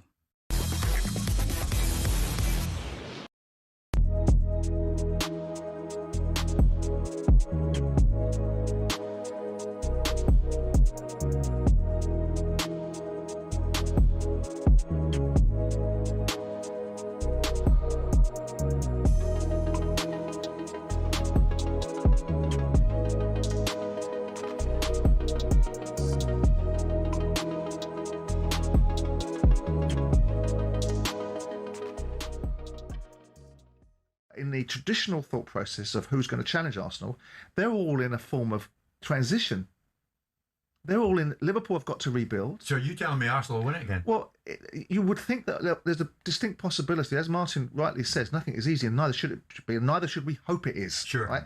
But Arsenal are in the box seat. Yeah. And I don't want the narrative to be seeded because he'll start crying about it. But the fact is that you don't want them to steal defeat from the jaws of victory, because it is theirs to win. Sure. They're the defending champions. They're in good nick. Let's not get into that. Let's not get into that kind of talk. They're in good nick. We'll get into some talk with narrative talk was there. Shortly, the narrative talk last season. Four games in last year, we're saying Arsenal had blown it. Yeah. Like, let's not get into all of that. It's theirs to blow. No. They can enjoy now. There's a new armory. Who said that? This is a tough. They are winners, Jim. You cannot dispute that this season. Well, they are. But let me ask you this before we hit the 10:30 break. Arteta's next evolution, are the narratives of boring Arsenal and set-piece FC now being wiped aside? Well, I'm not sure they were there anyway. Because Arsenal, look, as I say, I didn't care if their winning goal came off was a strong narrative the backside of last season. Gabriel or not. 25 goals from set pieces. Look, whatever way they found to it, they'll be doing all of that again this year. It's every facet of their play. They'll try and pass the ball. Look how well they passed the ball yesterday when they went 2 or 3 goals up. The handbrake came off yesterday, and they got players in the final third. Well, that's the next step. Do you envisage a style change this season? Well, I think it's a dominance check, really. They were allowed to play football yesterday. This is what you're up against, isn't it? But no, I mean, the manager wants to go to the next step. That is to control games more.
Welcome back to the Transfer Insiders on talkSPORT. I'm Rickie Haywood Williams. We've got the Screen Rot podcast, Jacob Hawley alongside me.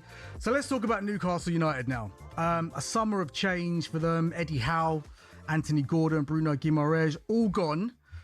But they have made some signings. So let's chat to Craig Hope, the Daily Mail's North East correspondent. Craig, how are you, sir? I'm good. Okay, so Newcastle United have signed defender Amar Didic from Benfica for about 30 million. Can you tell us more about him?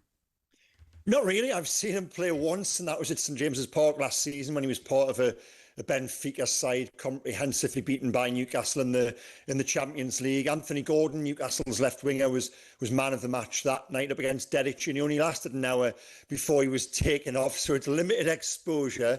I suppose Newcastle will be hoping that he builds on that, and he is better than that. But it's the first sign that you look at, and he's perhaps ready to go straight into the starting lineup, certainly in terms of those outfield players they've brought in. Turns 24 today, has some form in the book, if you like, in terms of Champions League experiences, has played in a couple of leagues, done well in the Portuguese league, and crucially, the new manager knows him as well. It's a player he wants. It's his first signing, not any of those he's inherited in terms of the 5 others. So yeah, it's a positive step today for Newcastle, but they do need more. You spoke about the manager there. What have you made of Matthias Jatzler's start to life at Newcastle? Yeah, well, all judgment will absolutely be reserved. It doesn't mean you can't have an opinion. I've been at all 4 of his matches so far. I was out in Valencia for his debut and spoke to him after that game. And yeah, there's a believable quality to him. There's an authority. He seems to know himself and know what he wants. But time will tell, guys. You know, he's come in and he's spoken about wanting to play front foot football, exciting football, front to back, move the ball quickly, always pass forward to let you in on a little secret in training, one drill. If you're in a certain area of the pitch during a practice game and you pass sideways or backwards, that's it. The whistle goes and your team is penalised by conceding a goal. So yeah, all the right intentions are there. But you've got to have the tools to do that. And at the moment, you'd say he's short in certain areas in terms of implementing the style that he wants. But yeah, to answer the question, he's made the best start he could do in terms of saying the right things. But goodness, you know, we haven't started playing Premier League football yet, and a hell of a test awaits on Sunday. So yeah, guys, for now, all judgment is reserved, and rightly so. Craig, in terms of Newcastle's approach coming into this season, obviously they're under Eddie Howe for a long time. Some might say it went a little bit stale. Obviously lost some really big players over the last 12 months or so. it's a young manager. It's a manager who seems to have a more modern way of playing football. He's certainly got a clear identity of how he wants to play. The players that are being bought, especially after last year when big money was spent on some Premier League players who maybe didn't have the impact that Newcastle would have wanted, they're looking at the continent, they're going for younger players now. Is this almost Newcastle looking at clubs like Brentford and Bournemouth and Brighton who have a more modern way of operating and saying, we need to start operating in that model now? This needs to be a more modern way of operating.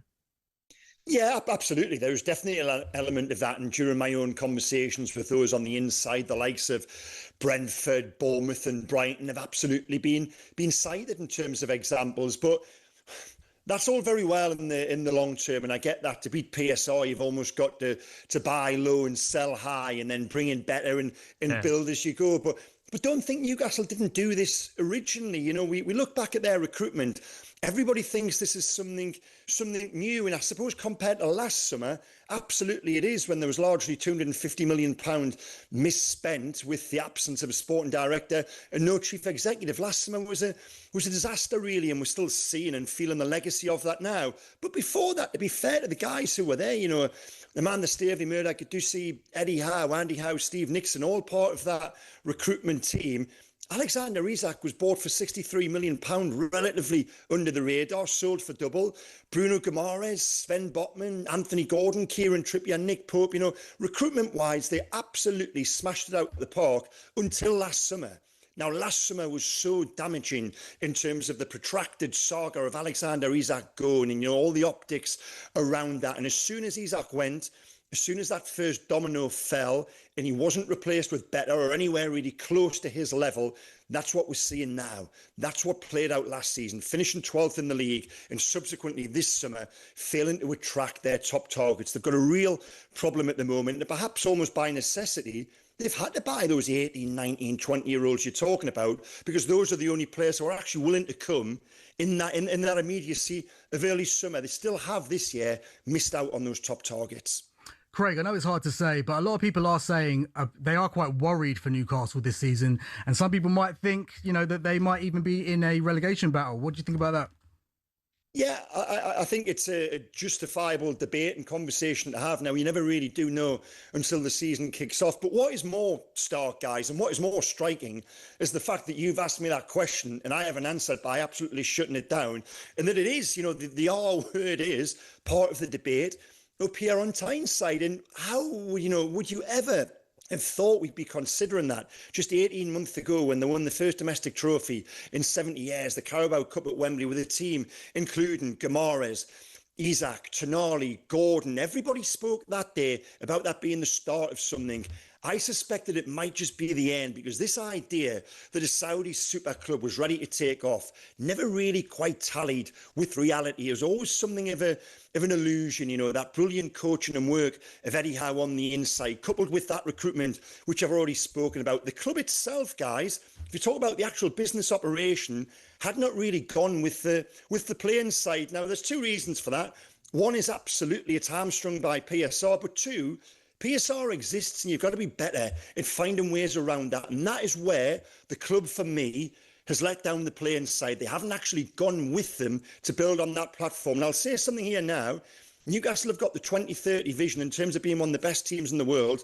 I'll tell you now for nothing, the team who won the Carabao Cup in 2025, Newcastle will not have as good a team as that for the next 5 years. I'm not saying they can't get there, but I don't think supporters and everybody else quite realised how good it was at that time. I think if you look at a club like Aston Villa, they have similar PSR limitations to Newcastle. They often have to sell big players, but they seem to do a really good job of recruiting smartly and staying in there. And I don't know if you'd agree with this, Craig. I feel like over the last few years, there's almost like a funny rhythm with Newcastle where they'll have a good year, they qualify for Europe, they get into Europe, and then they'd really struggle with the demands of Europe and then have a poor year. And I think if there is hope for Yisa this season, the fact that it's one game a week, the fact that he's going to have time on the training ground, I think that will help Newcastle.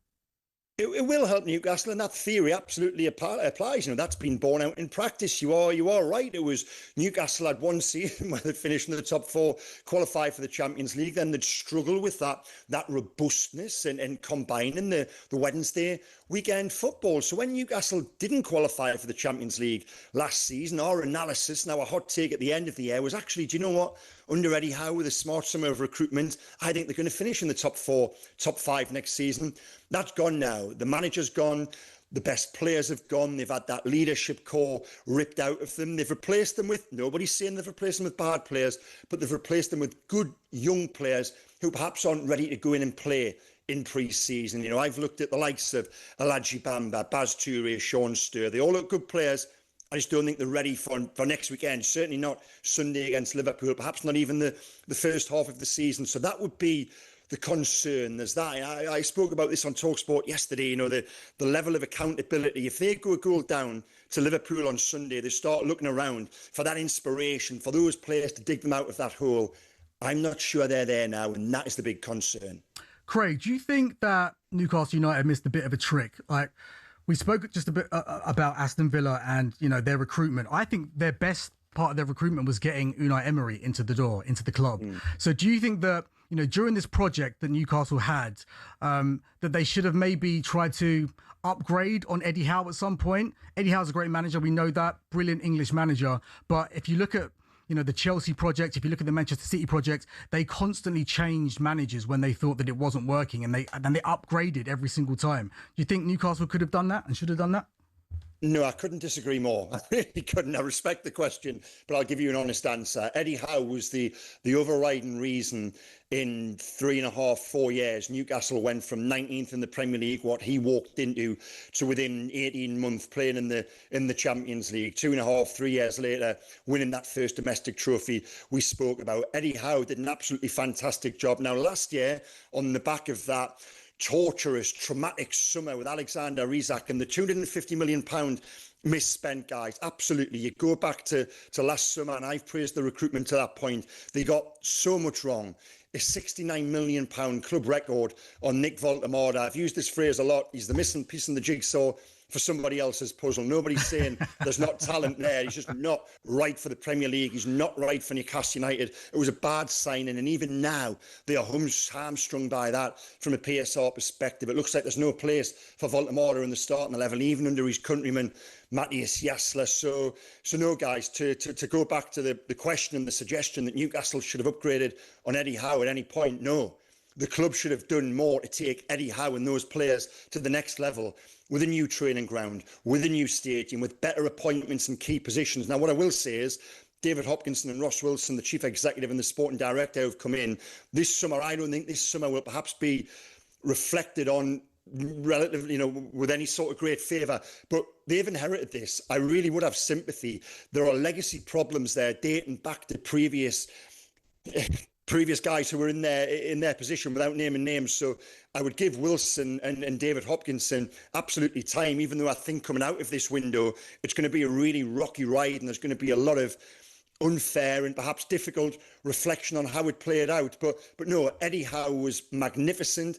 Yes, it probably had come to a natural end, but that was almost because the club and the project in this Saudi-led super club that we were led to believe existed, well, it didn't, guys. Where's the training ground? PSR exists. PSR has no bearing at all on infrastructural investment. The club have never gone there, never gone to where they should have done in that regard. Players know that. Players see that. Players feel that. Guimaraes, Tonali, Gordon, all those who were brought in have looked at the project and said, hold on a minute, this wasn't quite what it was said in the brochure. That, in part, is their motivation for moving on. So just to finish on the question you put to me about Eddie Howe, I wouldn't entertain that at all. I think the regret for myself and perhaps a lot of supporters and observers of the situation is that he wasn't given the tools to go to the next level. Excellent stuff. Craig, thank you for talking to us, bro. Appreciate it. Thanks, Craig. Cheers, guys. Good night. That's the Mail's chief football reporter, Craig Hope there. So this is the Transfer Insiders. I am Rickie Haywood-Williams with the Screen Rot podcast. Jacob Hawley is alongside me until 10 p.m. on talkSPORT. Coming up next, we'll be hearing from Arsenal forward Victor Gyökeres.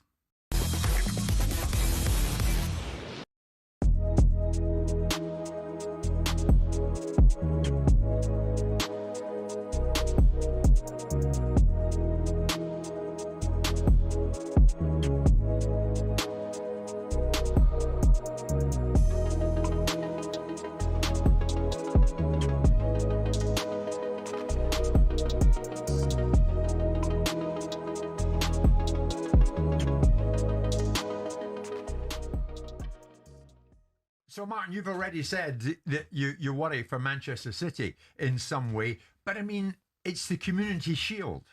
Can you really take the Community Shield as a serious benchmark I think that's at a bit any time? disparaging what you're saying. Let me just put it into perspective. So How is it? that's a game of honour, right? In terms of it's an honour to play in that football match because what it represents is the two most successful teams from the season before. So you walk out there, shoulders back, chest out, and you're proud to be there. Okay, you want to win it. Let me tell you, you want that in your team photograph. That photograph for Arsenal has been held back, and City, for this week, so they can maybe drop in another trophy. Arsenal will have that. You're proud to do it. So you really value your It's a dress Shield medal, 100%, 100%. It's a Really? dress. Oh, yes. Well, you'll have to take it from me. You've asked me the question. If you don't believe me, then what can I do about that? Okay. So I can just tell you how I was, my mindset. Now, really what I enjoyed yesterday was the mindset of the players. So obviously that's born out of the culture within the club. The manager's really pleased. You can see there's been a really good reaction. Odegaard is back in the building, is ready to go. He's the captain. He's the player whose position's under most threat, and he played a big part in the game yesterday. So let's get that right. But you're right. If you lose the game, you can say it doesn't matter, we're not ready, because it's part of your training. That's a very point. But the thing is, it's still a valuable trophy. Whenever we saw Pep win it, wasn't that often, by the way, so we shouldn't be panicking in a Man City situation. They lost 4 of the last 5 Community Shields. You basically look at it and say, okay, it's part of the training, but we'll be ready for the start. It's a wake-up call for Man City, and I'm saying they need to wake up, Jim, because yesterday they fell below the standards that we've been used to seeing.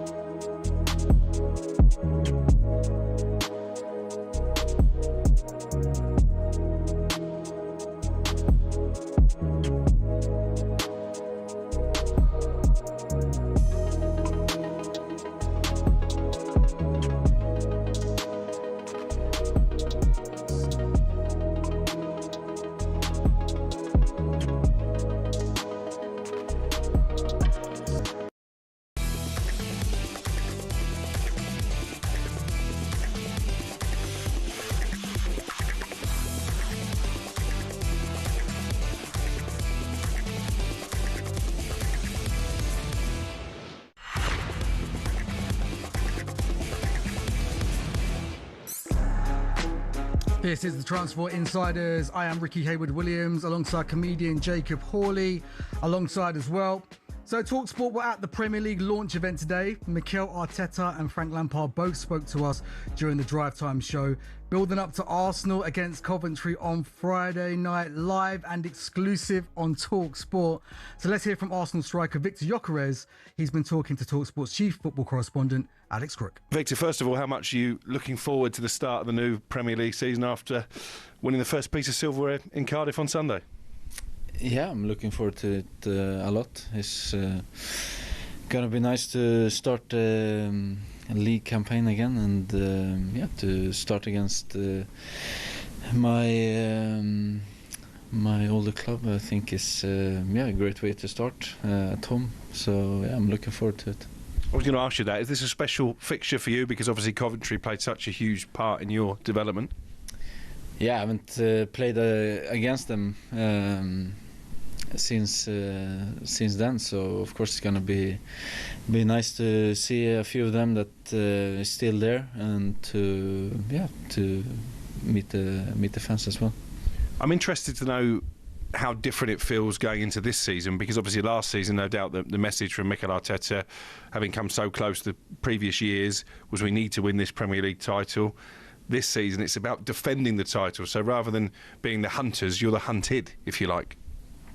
No, I think everyone starts on 0 points, so I think it doesn't matter what they've done last season or the season before that or whatever it is. So yeah, it's a new season. It's the same for everyone. Everyone's going to play the same amount of games. So yeah, we have to do it all over again. So yeah, we don't have to defend it. We just have to win as many games as we can, and then hopefully we'll be there in the end again. And for you personally, 21 goals in your first season, 18 in the Premier League. Are you hoping you can eclipse that second time around?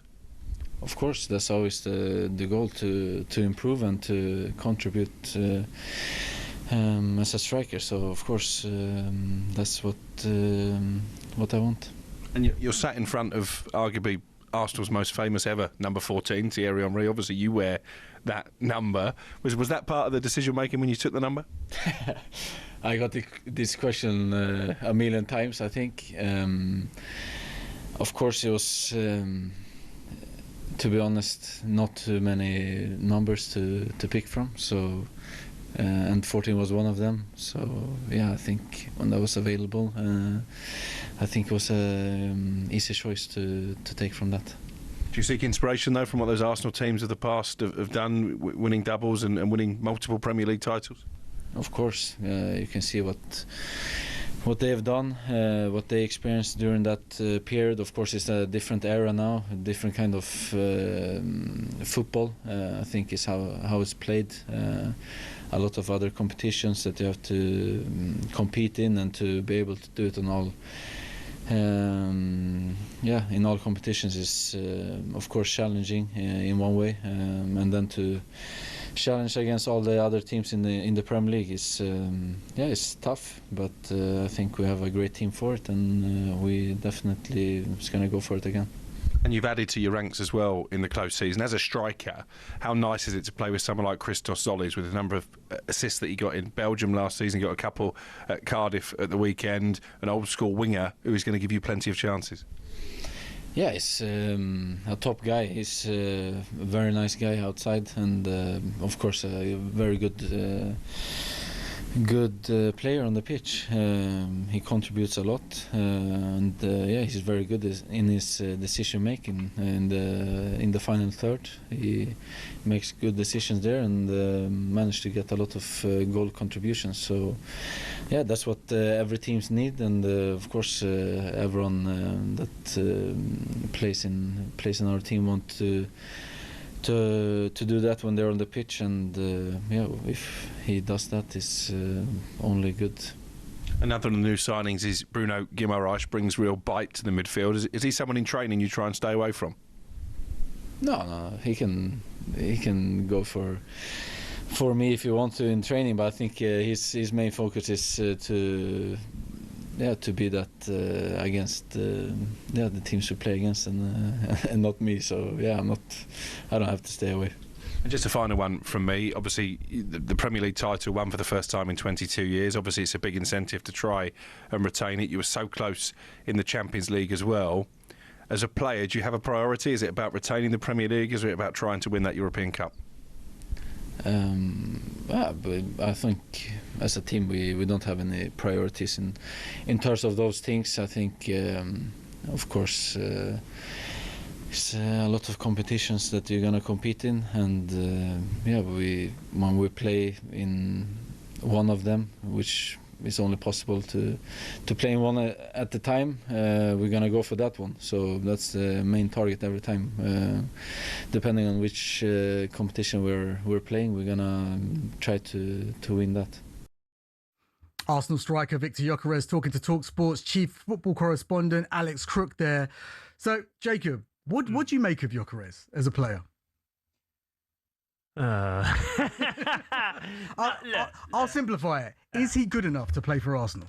Well, we won the title. To start for Arsenal. We won the title. We won the Premier League title. We came a couple of penalties away from winning the Champions League with him predominantly playing as the number 9. So yeah, he is good enough for us to do that. But it won't look great. Do you see what I'm saying?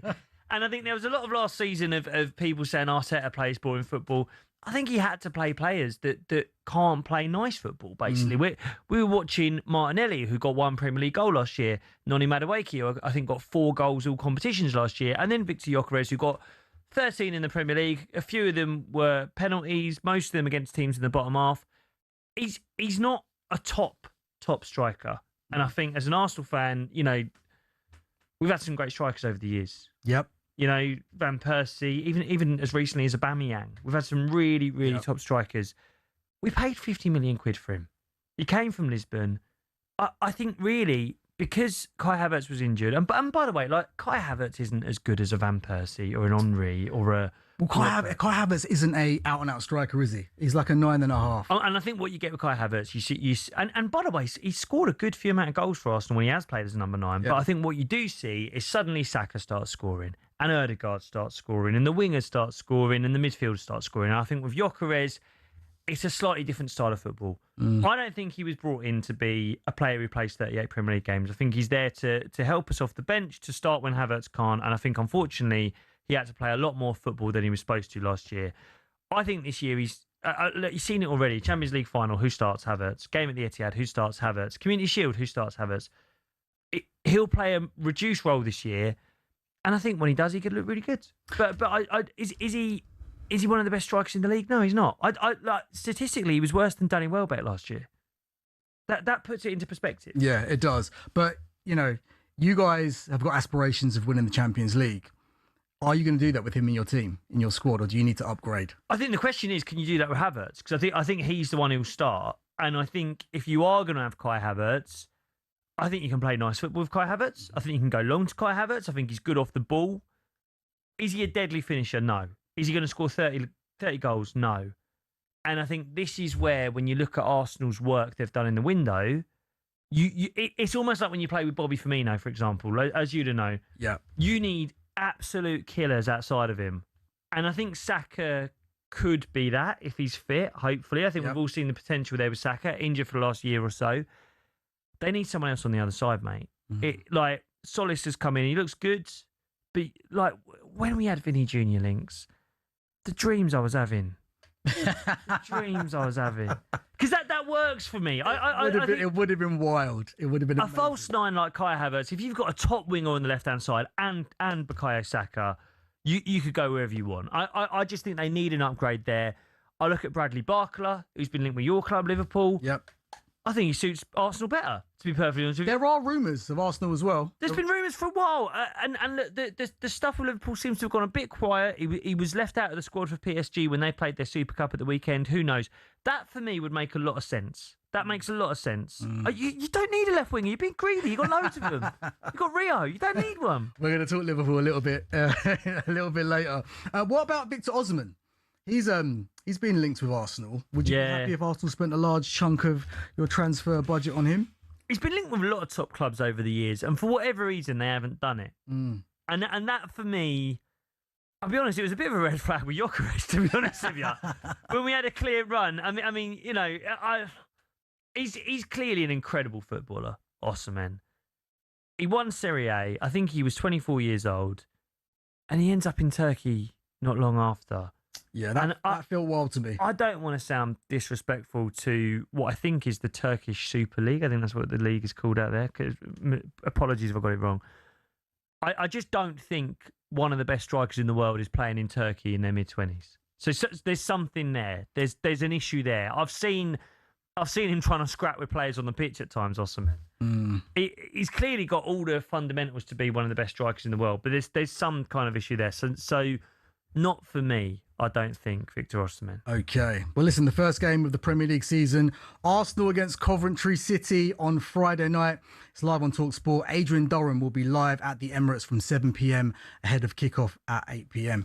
All right, so the latest Transfer Insiders on talkSPORT is happening right now. I am Rickie Haywood Williams. Alongside me is comedian and host of the Screen Rock podcast, Jacob Hawley. Up next, we're going to be talking about my team, Liverpool FC.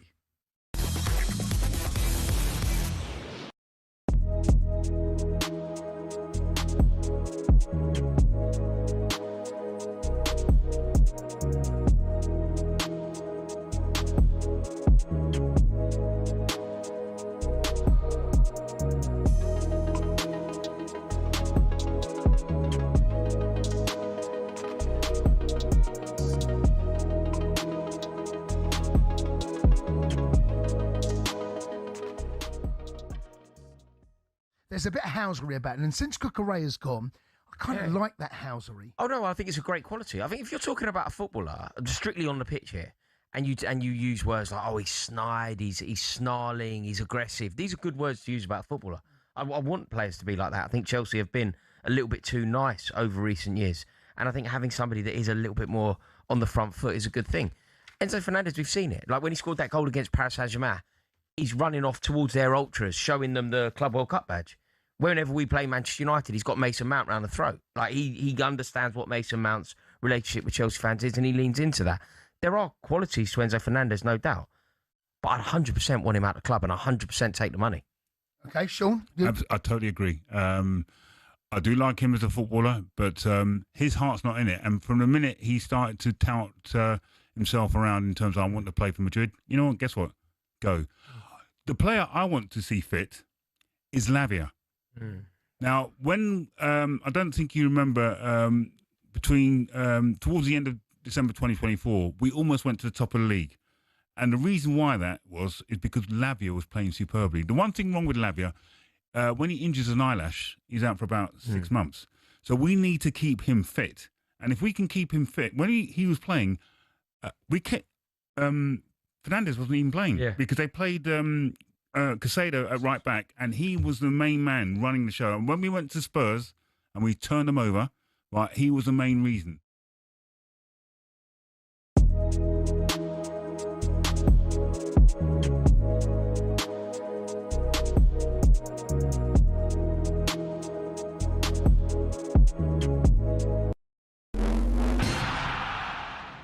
Shin pads are a footballer's best friend, even if players like Jack Grealish do wear such small ones you can barely even see them. But what's the story with shin pads, and are there any rules on how big they should be? It all started with cricket, actually. Cricketers had been wearing shin pads since the 1700s. They'd been introduced not for leg protection, but instead to give batters a strategic advantage. The idea was that batters could put their leg pads in front of the wicket if they missed the ball, preventing them from being bowled out. Obviously, that all changed when the LBW rule came in, but that was the theory behind them. It was thanks to this guy that shin protection made its way over to football. Meet Samuel Widdowson. He was a cricketer and a footballer. He played for Nottingham Forest back in the late 1800s, and he wanted a way to protect his legs from nasty tackles. Apparently, he'd broken his leg in a match against Sheffield United in 1874 and wanted to stop it from happening again. Naturally, his mind drifted to his other favourite sport, where players had been wearing these pads. Story goes, Widdowson cut up his cricket pads, sewed them into his socks and popped them on before taking to the footy pitch. Ta-da! Shin pads. Like all great genius inventors, everyone took the mickey at first. To be fair, he probably looked quite stupid running around with these on. But it's thought his whole Nottingham Forest team then began wearing them from 1887, and the first known use of them in a match was in 1894, in a match between Newcastle and the then Woolwich Arsenal. Eventually, FIFA clocked on that this protection was pretty important for footballers. Multiple studies have shown wearing shin pads clearly reduces the risk of players getting lower leg injuries. And so in 1990, basically 100 years after Widdowson first put them on, shin pads were made compulsory. It became a part of Law 4 of IFAB. That's the body responsible for setting the laws of the game internationally. But the law doesn't actually specify anything about measurements of shin pads. It just says pads must be made of a suitable material and be of an appropriate size to provide reasonable protection. It's really vague, and players can get away with a lot. A lot of grassroots clubs are choosing to ban micro shin pads for obvious reasons though, especially after a 15-year-old player from Penistone Church broke his leg while wearing them. Still no change from IFAB though. That's why Grealish and co can still get away with these ones, which are no bigger than a credit card and which seem to offer little to no protection whatsoever.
Welcome back to the Transfer Insiders on talkSPORT with myself, Rickie Haywood Williams, and I'm joined by comedian and podcast host Jacob Hawley. Some of your transfer headlines this evening: Rodri has officially left Manchester City. He's joined Barcelona for 65 million in that deal. Nico Gonzalez could also be on his way to Manchester City as well. Newcastle United are exploring a move to sign a Spanish midfielder.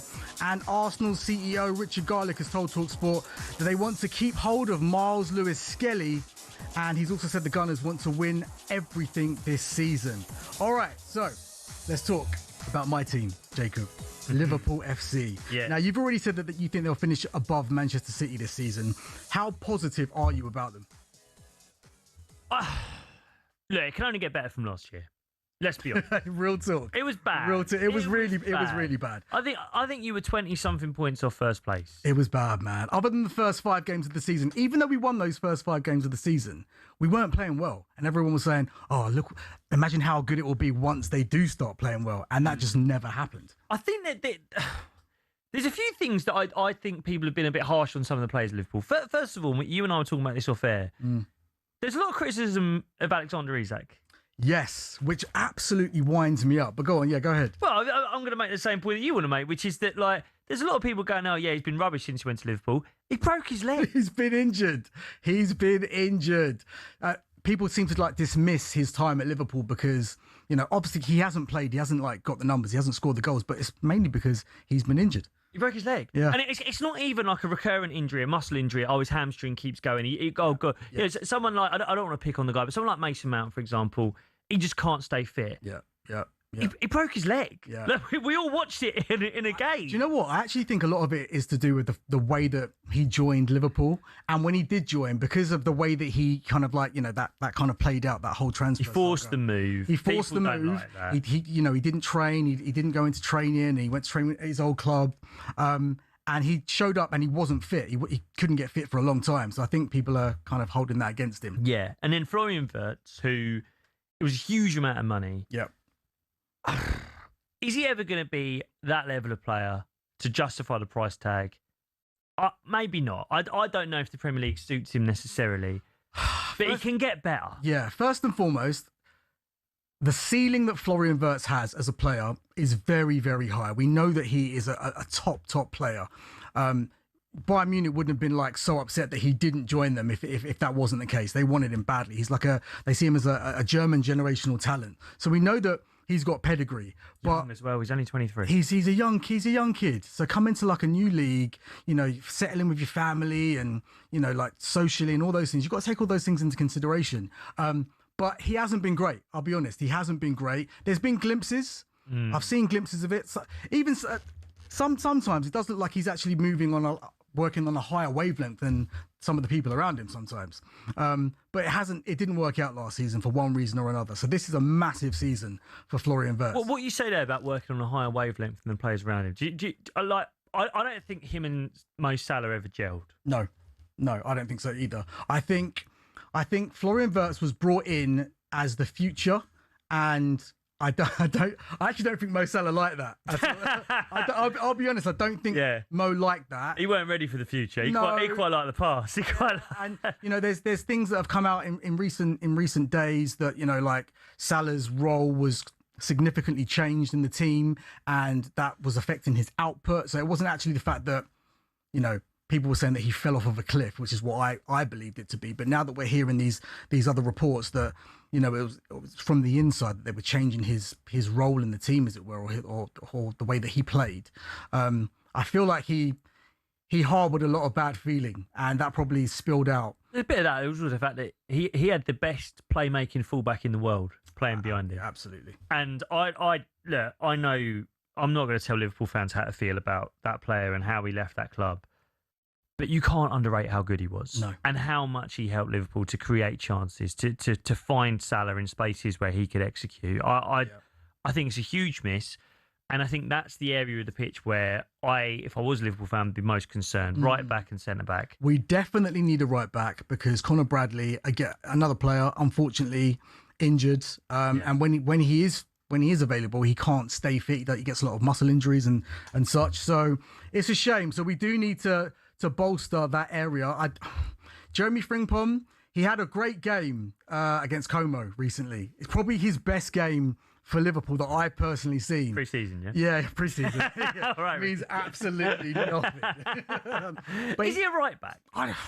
He's a wing back, isn't he? He's more of a wing back. He's kind of like in between a wing back and a right midfielder kind of thing. Like, Xabi Alonso used him as a wing back at Leverkusen. So he's not an out-and-out right back. He doesn't really work for him there. And then Araujo has come in from Barcelona. I'm going to be honest with you, mate. I can't pretend I've watched the player an awful lot. Yep. What I have seen is Barcelona fans throwing parties on social media when he left. Celebrating. They're over the moon that he's out. Celebrating like they won the treble. Yeah. It's crazy. I do think the French lad, is it Jeremy Jacquet? Jeremy Jacquet, yeah. He looked like I've seen a bit of him in pre-season, and there was a huge bidding war of who was going to get him. He looks top. He does. He had a great 45 minutes. Did everything right. Like, just looked like he was completely in control. Looks like he's got pace, reads the game well. He's got a good tackle in him. Likes to jockey players down the side of the pitch. He looks like a real player. He's a physical specimen as well. Yeah, he's big guy. He looks like he should be standing by Virgil van Dijk. They look like a good pairing. But to me, you've got 36-year-old Virgil van Dijk. 35, 36, yeah. At the end of his career. Yep. You've got Jeremy Jacquet, who is at the beginning of his Premier League career. Yep. Young player, very young for a centre-back. You just need another 28-year-old, man. You just need a bloke. Do you know what I mean? Just a 29-year-old who knows the league. Just a bloke. Just like when maybe it's not the right kind of player, but when Lacroix left Palace, went to Chelsea, I looked at that and I thought, that's one they could be having a look at. If Ezri Konsa, for example, does leave Villa and goes to Arsenal, which is heavily rumoured, yeah, I'll be looking at that as a Liverpool fan. I'll be thinking, well, you're going to go there and play for 3 months at Arsenal whilst Saliba's out. Or you could come to Liverpool and you could be part of the rebuild of that defence. I like Konsa and I would take him all day, but I don't think he starts for Liverpool. I don't think he starts ahead of Virgil van Dijk, obviously, and I don't think he starts ahead of Jeremy Jacquet. And also, you got to remember, we've got that young kid as well, Giovanni Leone as well. So he's coming back from a bit of a bad injury, but when he had his debut, he had a similar impact to what Jacquet. Look, there's numbers there, and there's potential in Jacquet and the young player you just mentioned. I just think, especially with centre backs, that there is an awful lot to be said for a 28-year-old. Experience. He's played an awful lot of Premier League minutes for a team that have been in and around Europe for a long time. I know he didn't have a great World Cup, right? I think a lot of us were disappointed with Ezri Konsa at the World Cup. It's just hard when you've got a player like Virgil van Dijk, who I think you saw signs of his age last season, and he can't do 3 games a week. He can't. No. Yeah, I agree. And then the others are kids. Yeah. They're kids. But then you've got Araujo, who's come in. He's fresh to the league as well. Like I don't know. I just think, especially with centre backs and defenders, there's just something to be said for a player who knows the Premier League, who's played against these forwards before. That for me is, if it's going to go wrong for Liverpool this year, it's the defence for me. So I think you're going to score goals. There's no way Isak doesn't score goals. I disagree. I think if you'd asked me 10 days ago, with regards to our back line, I would agree with you. But the signings that we've made and the fact that Jeremy Jacquet's come through and had a good 45 minutes, it's looking promising. I'm not too worried now about the centre backs and the back line. So where's the gap? The gap for me is the centre of midfield. Even that game against Como, I think we got played through many times. Like, they had a lot of good chances in that game where I was thinking, we shouldn't be giving away these type of chances. And for me personally, I think it's the midfield is the problem. I think we need to identify a number 6 that's just going to play that defensive midfield role and just kind of stop those attacks.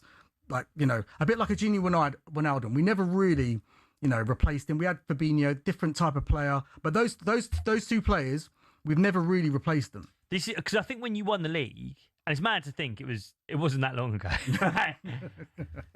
Yeah, a year ago, Liverpool were champions. Yeah.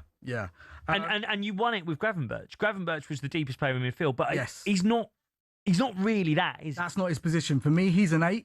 He's better carrying the ball, going forward. He's not that player that wants to break up play. Yeah. And he's not great at, breaking the lines with his forward passes. He wants to carry the ball forward and, have shots and, do things at that end of the pitch. So I truly believe that we do need to identify a DM. That's the key And yet it looks like you're going to try and drop 130 million quid on Bradley Barcola. that seems to be the one, right? I mean, it's gone a little bit stale over the last week or so with Bradley Barcola, but that seems to be.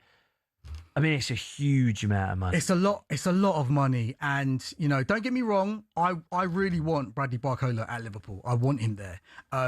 Do I think that he's worth that amount of money?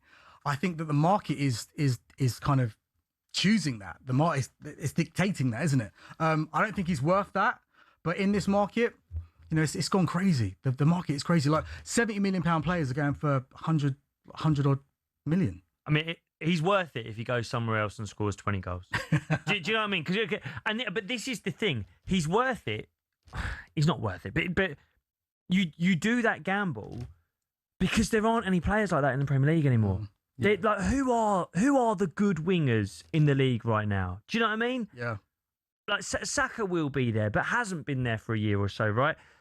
Like Garnacho was at Chelsea, just gone to Villa. United have got Cunha, and Boom, who's a great player, but like where are the it wasn't long ago that in the Premier League you had Mane, Salah, Heung-min Son, Alexis Sanchez. City, whether it was Sterling, Sane, Mahrez, so many of them. It feels like the level has dropped. The level's dropped massively, mate. Yeah. And so I think that's why there's a scarcity in terms of the talent pool now, in terms of that position on the pitch. It's why PSG can say, if you want your Bradley Barcola, give us 130 million quid. For me, and I'm sorry, I'll repeat and say I said to you already. If I'm Liverpool, I want a left footer coming off the right-hand side. Yep. I think you've got, like Rio, you have to clear a path for Rio. I think Rio is a special talent. We know that. We've seen what he can do, but he's a young player. He's a young player, but like Ekitike drifts to the left and can play off the left. Isak drifts to the left-hand side. Yeah. Gakpo's still there. I mean, you lot can't stand Gakpo.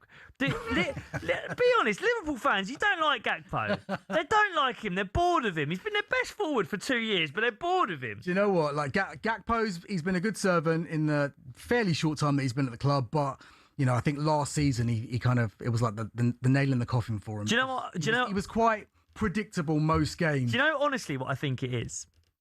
He's Dutch. And I think you associate him with that manager.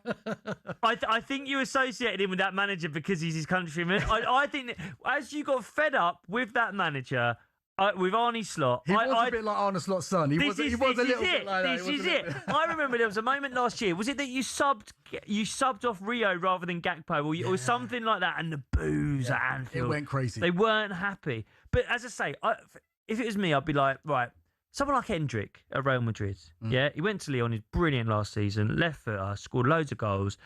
He's surely not getting a game at Madrid. They've got Diamande, Rodrigo, Vinny Jr. and Mbappe. They've signed a number 9 in Spain as well. I'd be looking at a player like that and saying that balances the team a bit better than another right footer off the left-hand side in Bradley Barcola. Yeah, interesting stuff. But listen, Liverpool fans, give us a call now. How positive are you about this season? Let us know. 03717 223344. This is the Transfer Insiders on talkSPORT. I'm Rickie Haywood Williams alongside my good friend Jacob Hawley, and we'll be hearing from Mikel Arteta.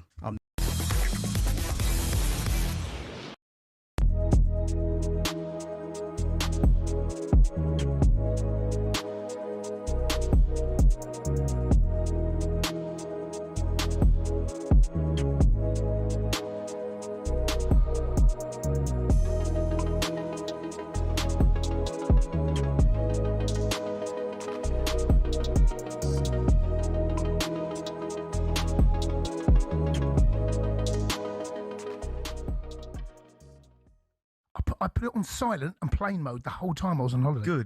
Good lad. I did time. message you and you pied me. Well, I was like, it's fine. Well, I didn't get it. Fine. I didn't get the message. Yeah. Anyway, I'm back now, right? Yeah. And I got a little surprise for you. Oh, you got me a present. I've got you a little prize. What you got me? I've got you. What you got me? He's got me a Jason Cundy Tottenham shirt. There you go, mate. You wanted one. Is this official your shirt? That's the official, This right? is a match-worn shirt. It's a match, probably match on the bench. That's amazing. I've got a little Sharpie here, mate, and I'm going to sign it in the break. I want you to sign it. We have to come up with something. What are we going to put on it? Dear numbnuts. And that's amazing. Thank you, mate. Yeah. Oh, look at that. It's in my mum and dad's house. That's so good. There you That's go. fully fledged. This is proper Premier League. Yeah.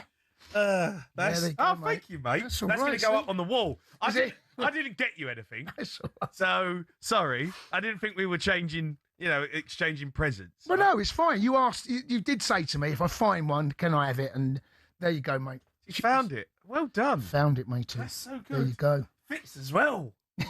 Fits. Yeah, excellent. I love the old shirts because they're all massive. Yeah. So I can get that on. Do you want me to sign it? You're going to stick it on your wall? You're going to. Yeah. Of course I want you. When Spurs play, you might wear it, Jay. No. Yeah. What's number 26? No, I got bumped out, didn't I? Jurgen Klinsmann took me 18. Yeah, and that's Ledley King's number as well, isn't it? Like, literally, Cundy's the worst player to wear number 26 for Spurs.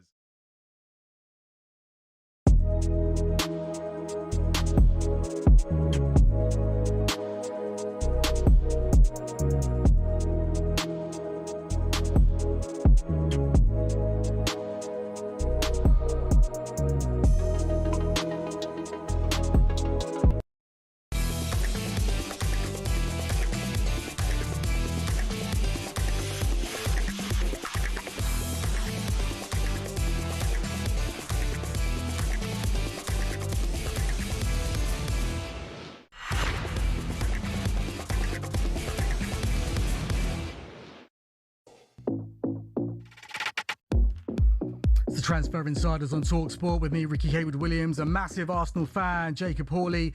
So our chief football correspondent, Alex Crick, was at the launch of the Premier League this afternoon. And earlier we heard him speak to Arsenal's Victor Gyökeres. And sticking with the Arsenal theme, he also spoke to boss Mikel Arteta. Mikel, just a few days out now from the start of a new Premier League season. How excited are you returning in front of your own fans as the champions? Very excited. We already have some glimpse about the competition again with the Community Shield final and the good feeling that we had after that victory. And now, it's a new season, new expectations. We had the opportunity to do something that we haven't done before in this football club, is to win it back to back, and that's ambition. How has training been since that Community Shield win? Because speaking to you in the tunnel in Cardiff, I think you were pleasantly surprised with the intensity your team were able to show after a lot of them obviously only got back late from World Cup duty. Yeah, I was very impressed, but I think that it came down to the desire of the players to go an edge above probably the level that they had on the day. And I was really pleased to witness that from the starters, from the finishes, the reaction from the players that they couldn't even be in the squad. And so far it's been a really good week, and we know that on Friday is going to be a real test. The first game of the Premier League is always very, very tough. Getting ready for it. Did it feel like a statement, bearing in mind you were playing the team that you've been competing with for the title for the last few seasons? Well, it was certainly one of the biggest tests that you can face in pre-season against the best opponent probably that you can face, with all of them starting the game almost, and for the team to react and to play in the manner that it did. So really pleased with that, but this is about consistency, about doing it every 3 days, and we know that the focus has to be, okay, what's next? Only 3 managers have ever retained a Premier League title: Ferguson, Mourinho, and of course Guardiola. How much of a motivating factor is it for you to join that elite list? It's not personal. It's the collective ambition that we have and the ambition of the club, and and it's a beautiful challenge to, when you know how to do it, actually to replicate it, and the challenge, it will be different. The things that we will face along the journey will be different, but they will have similarities with experiences that we had in the last few years, and I feel very, very confident that we're going to give ourselves a big chance to be there again. You freshened up the squad with the likes of Bruno Guimaraes and Zolis as well, both of whom impressed at the weekend. How important is it to strengthen from a position of power and just bring some fresh ideas into the dressing room? Well, I think when we have to show ambition at the club, it has to come from very top, and I think ownership has been extremely supportive and ambitious in everything that we are doing at the club, whether it is the stadium or at the training ground, staff, players, and the motivation is always there, is to be better, and if we can identify the talent abroad to make us better, we have to do it, but especially we have to focus with the talent that we have in-house to make sure that continues to grow, evolve, and be better. And do you sense the new arrivals are driving on the established players because people want to keep their place in the team? The new ones are always bring something else, and when those new ones as well, they come into the club for the right reasons and with the right ambition and with the right desire to build a new history at the club. It raises the level of everybody, me first, because there are other expectations. And 2 weeks today, the transfer window closes. Would you anticipate much more business in terms of incomings between now and then? Well, you can see the league, how unpredictable the league is and the amount of things that can happen on a day. So it's better not to talk too much, be prepared, be open, and hopefully we can wrap up the transfer window in a really positive way. You were speaking before the Community Shield. You were asked about your long-term future and contract negotiations, and you said there's nothing to worry about, Arsenal fans. Do you see yourself as somebody who can do what the likes of Guardiola and Wenger and Ferguson did and stay at the club for many years and build a dynasty? I want to do what I'm capable of doing and what is the best for the club. And I feel very, very happy and grateful to be sitting where I am with the people that I work with every single day. And my ambition is to continue this way. What is it about Spanish managers and players? Obviously, Spain have just won the World Cup. Spanish managers dominated in a lot of the major competitions last season. Why is your country so successful at this moment in time? I don't know. I think there are generations. You guys haven't been too far as well. So I think it's a privilege talking to some colleagues as well. They are from my own city as well with Xavi and Andoni. It's just incredible to witness that. And in relation to eras, what the Spanish generation have done recently at every level has been incredible and an inspiration. How much are you looking forward to facing Xabi Alonso and indeed Andoni Iraola, as you say now, as Liverpool manager? It makes me incredibly proud, and those moments are going to be beautiful, especially for our hometown, especially for our former club, Antiguoco, that gave us the opportunity and ignited something unique on us to have this passion for the game and that love for what we do. And looking forward to that.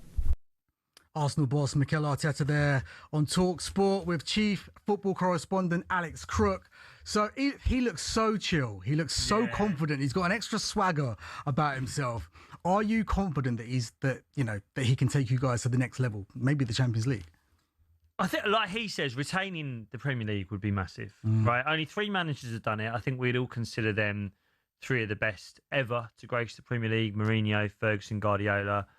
I think he can do that. I think that's as much, if I'm really honest, that's as much about the state of the other clubs, just because obviously Chelsea, Liverpool, City, all new managers, some of them losing important players. I expect that to happen.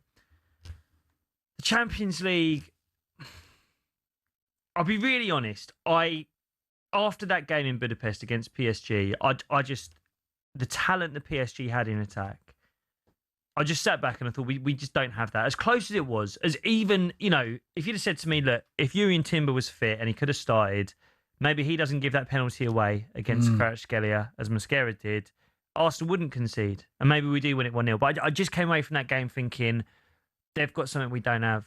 There's levels to this game. Yeah. I mean, like Dembele, Kvaratskhelia, Doué's an insane footballer. Like, I just thought we just don't have that.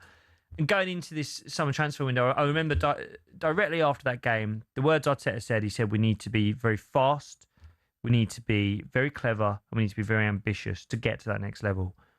Have Arsenal been fast in their business? Not really. Have they been clever? I don't know. I mean, you tell me. And then, does it take a genius to pluck Bruno Guimaraes out of Newcastle for 75 million quid? I don't know. Maybe Solis is a very clever signing. Have they been ambitious? Well, look, they tried with Vinny Jr. And there's always a risk that you try for a player like that and you don't manage it, right? And I'm glad that we got close, but getting close doesn't upgrade your attack. And I still just look at that attack and I think it's not as good as Paris Saint-Germain's attack. It's probably not as good as Real Madrid's attack. And I just in terms of the Champions League, I just wonder, are Arsenal world class in attack? Would you say, Rickie? I don't think they're world class in attack, but you've won the Premier League with that squad. and you've added to it. So, time will tell. Time will tell. The first game of the Premier League season, Arsenal against Coventry City on Friday night, is live on talkSPORT. Adrian Durham will be there live at the Emirates from 7 p.m. ahead of an 8 p.m. kickoff. Now, this is the Transfer Insiders on talkSPORT. Coming up next, we'll be hearing from former England and Arsenal goalkeeper David Seaman.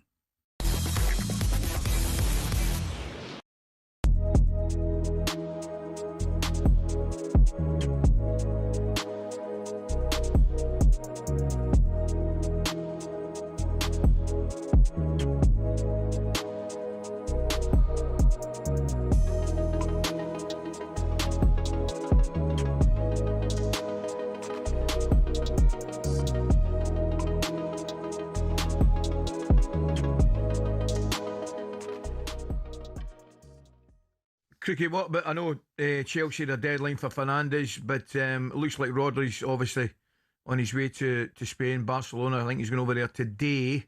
Would they go back in? It seems common sense, and particularly after watching that yesterday, would they go back to Chelsea, do you think, City? I think it's almost nailed on that they're going to chance their arm there. Rodri deal was agreed overnight, £65 million, which is always the magic number. As far as Manchester City are concerned, he's agreed a 4-year deal. They're going to sell to Gianni Reinders as well. Those transfer fees combined will be enough to match Chelsea's £120 million asking price for Enzo Fernandez. Now, obviously, sources telling us on Friday that the 5 o'clock deadline had passed. No written bids have been received. Therefore, Enzo Fernandez would stay a Chelsea player. I'm not convinced that was as hard a deadline as maybe it's being made out. What about Jamie Vardy, Crookie? We're reading reports that he's had an offer from Brazil. Well, that doesn't surprise me because Jamie Vardy still looks in top physical condition. Obviously did pretty well in his stint over in Italy. I think he'd prefer a return to English football, if I'm honest, but I wouldn't totally rule out a move to Brazil. Who knows, that might be the next chapter of the documentary that I've just started watching about his incredible career. But he's certainly got no shortage of interest. Sheffield Wednesday, his boyhood club, have chanced their arm, but I think financially that's quite a difficult deal for the Owls to do.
Welcome back to the Transfer Insiders on talkSPORT with myself, Rickie Haywood Williams, alongside comedian Jacob Hawley. Now, talkSPORT were at the launch of the Premier League today, and David Seaman was in attendance. So let's hear from the former Arsenal and England goalkeeper speaking to talkSPORT's Angelina Kelly.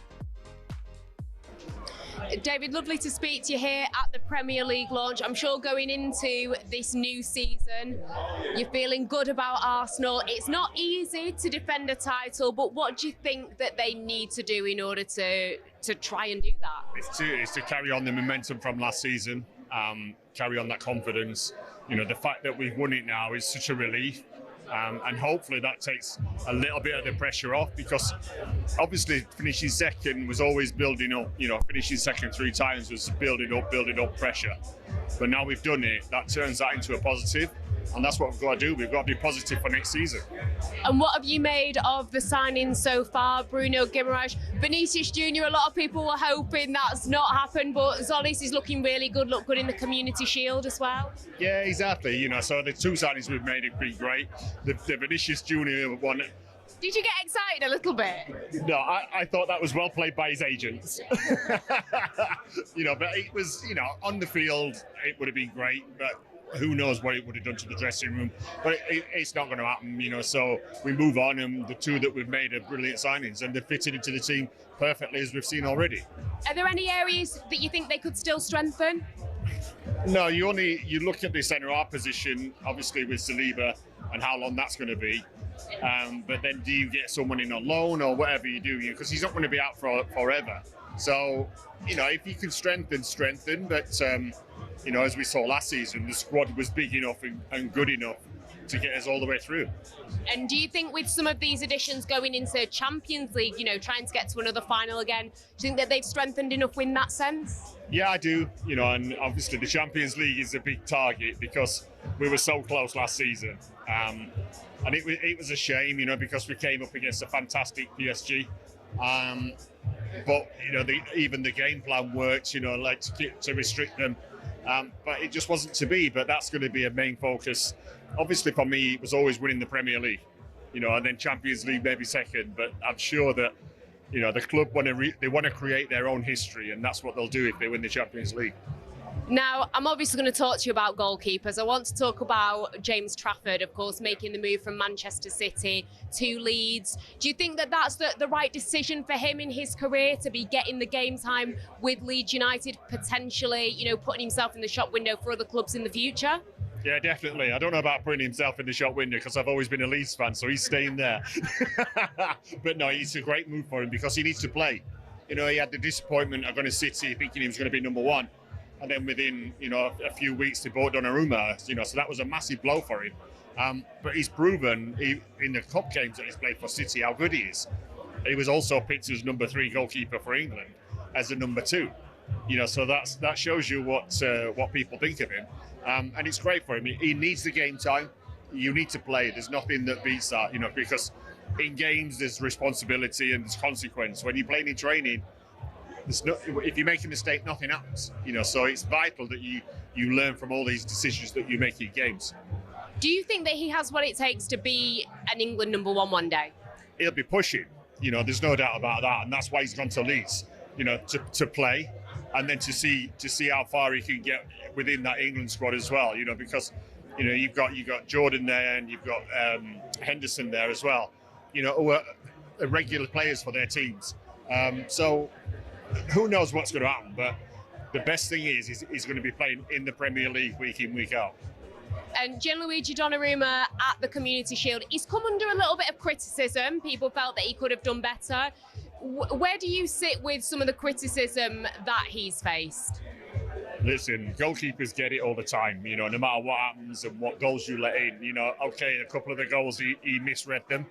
And then we talk about trying to stand up as long as you can, and he obviously didn't, to Arsenal's benefit, obviously. But look, he's a fantastic goalkeeper. He's been around a long time, and he's only about 26.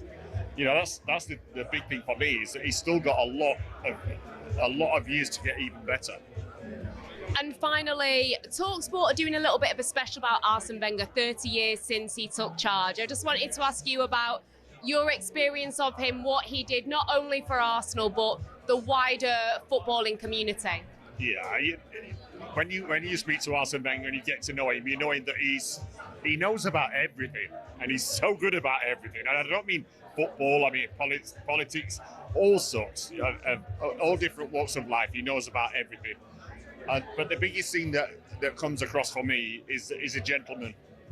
I've done charity dinners with him, and I've been asking him questions, and he answers every question honestly, and he's brilliant. I love the guy, and especially for what he did for Arsenal, and not just for Arsenal, but for us as well as players.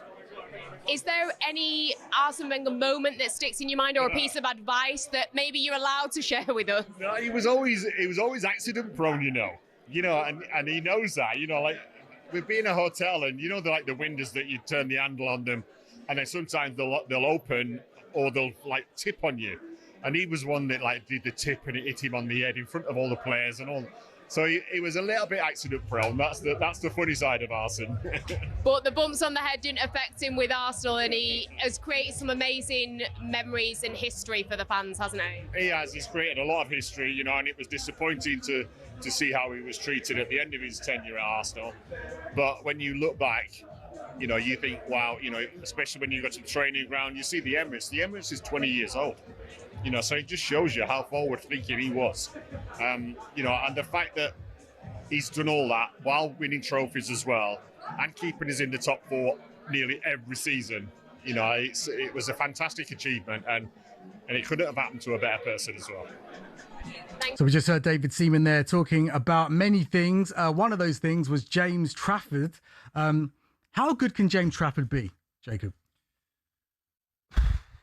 It's hard to say, mate, because we've barely seen him for a little while. I think he looks like a fantastic goalkeeper, a modern goalkeeper, good with his feet. I think this Leeds move is absolutely perfect for him. I think Leeds are a club going in the right direction, good manager in Daniel Farke. I think they could really step on a bit this year, but he just needs to play. He needs to play, and I think he should be looking at, I mean, how many tournaments do you think Pickford has got left? Oh, if I'm honest, I think Pickford's done at international level. Really? Being number one, I do. Yeah, I do. How did you rate him at the World Cup, Pickford? He was okay. He was all right. I normally like it when Pickford has a situation where he's got to save us in the penalty shootout. I think that's where he makes his money. But he was okay. I do feel like he's kind of past his best. I think there's goals we conceded where a bigger keeper keeps it out. That there's always been that about his height. There's always been that, yeah. There's goals he conceded at the near post, which I think he could have done better. And I always think he's got that thing as a keeper, Pickford, where he's playing on the edge almost. He's almost he's overzealous. Do you know what I mean? It doesn't give an aura of calm to the defence. Whereas the bits I've seen of Trafford, he seems calmer to me. I'd be really, if I was a Leeds United fan, I'd be over the moon with that acquisition. I think it's a great signing, and I think it's a player who could be their goalkeeper for 15 years or so. So I really hope it goes well for him. So for me, he's the one I look at and I go, you should be the next England number one. Yeah, I agree with that. Donnarumma was at fault for a few of those Arsenal goals on Sunday. Yeah. Was that a mistake to let Trafford go from City? It's hard because you spend that kind of money on Donnarumma and he comes in with the reputation he has, with everything he's done in the game, the trophies he's won in Italy for Paris Saint-Germain. I just don't think he suits their style of football. And I think actually, I don't think we rated Ederson highly enough. Do you not? I think we did. I think we did. I think Ederson had his flowers at the time because when he came in, it was that big thing around, Joe Hart leaving because he couldn't play with his feet or wasn't known for playing out from the back with his feet. And Ederson came in and he looked like he could have been an outfield player. Yeah. Do you know what I mean? I think because Alisson is so highly rated, I think we, just very quickly, and they're both Brazilian. With regards to that, I 100% agree because Alisson just seems to be, got the elevation. Oh, he's the best. He's the best the Premier League. Recognition. Yeah. I think he's the best Premier League has seen in my opinion. But I think following Ederson was always going to be tricky. But I think what they did was move away from the style of keeper. It would always have been really tricky to just commit to James Trafford and just say, you're our number one. We're going to let Ederson go. We're going to cash in, get a bit of money for him. Off he goes to Turkey. And we're going to trust a player that young. And I almost feel like City maybe panicked a bit. Went into the market when, not that they didn't have to, but they could have trusted that young player. And all it takes is one solid season, right? Trafford comes in, one solid season. He'll fly after that. And I think you'll see that with Leeds United. I think he'll be great this year, and I think he'll just run from there. And I honestly, I think by the end of this season, Ricky, I think Man City fans could be regretting that. They could be regretting the fact they've got Gini Donnarumma, who's obviously an incredible goalkeeper, but I think they might look at Trafford if he really thrives at Leeds United, and he shows that he is that complete modern keeper with his feet as well. I think by the end of the season, Man City could be looking over at Leeds United's goalkeeper and saying, "I wish we had him." Time will tell, man. Time will tell. But listen, this is the Transfer Insiders on talkSPORT. Next up, we'll be rounding up the other transfer stories of the day. And we're still taking your calls on 03717 223344.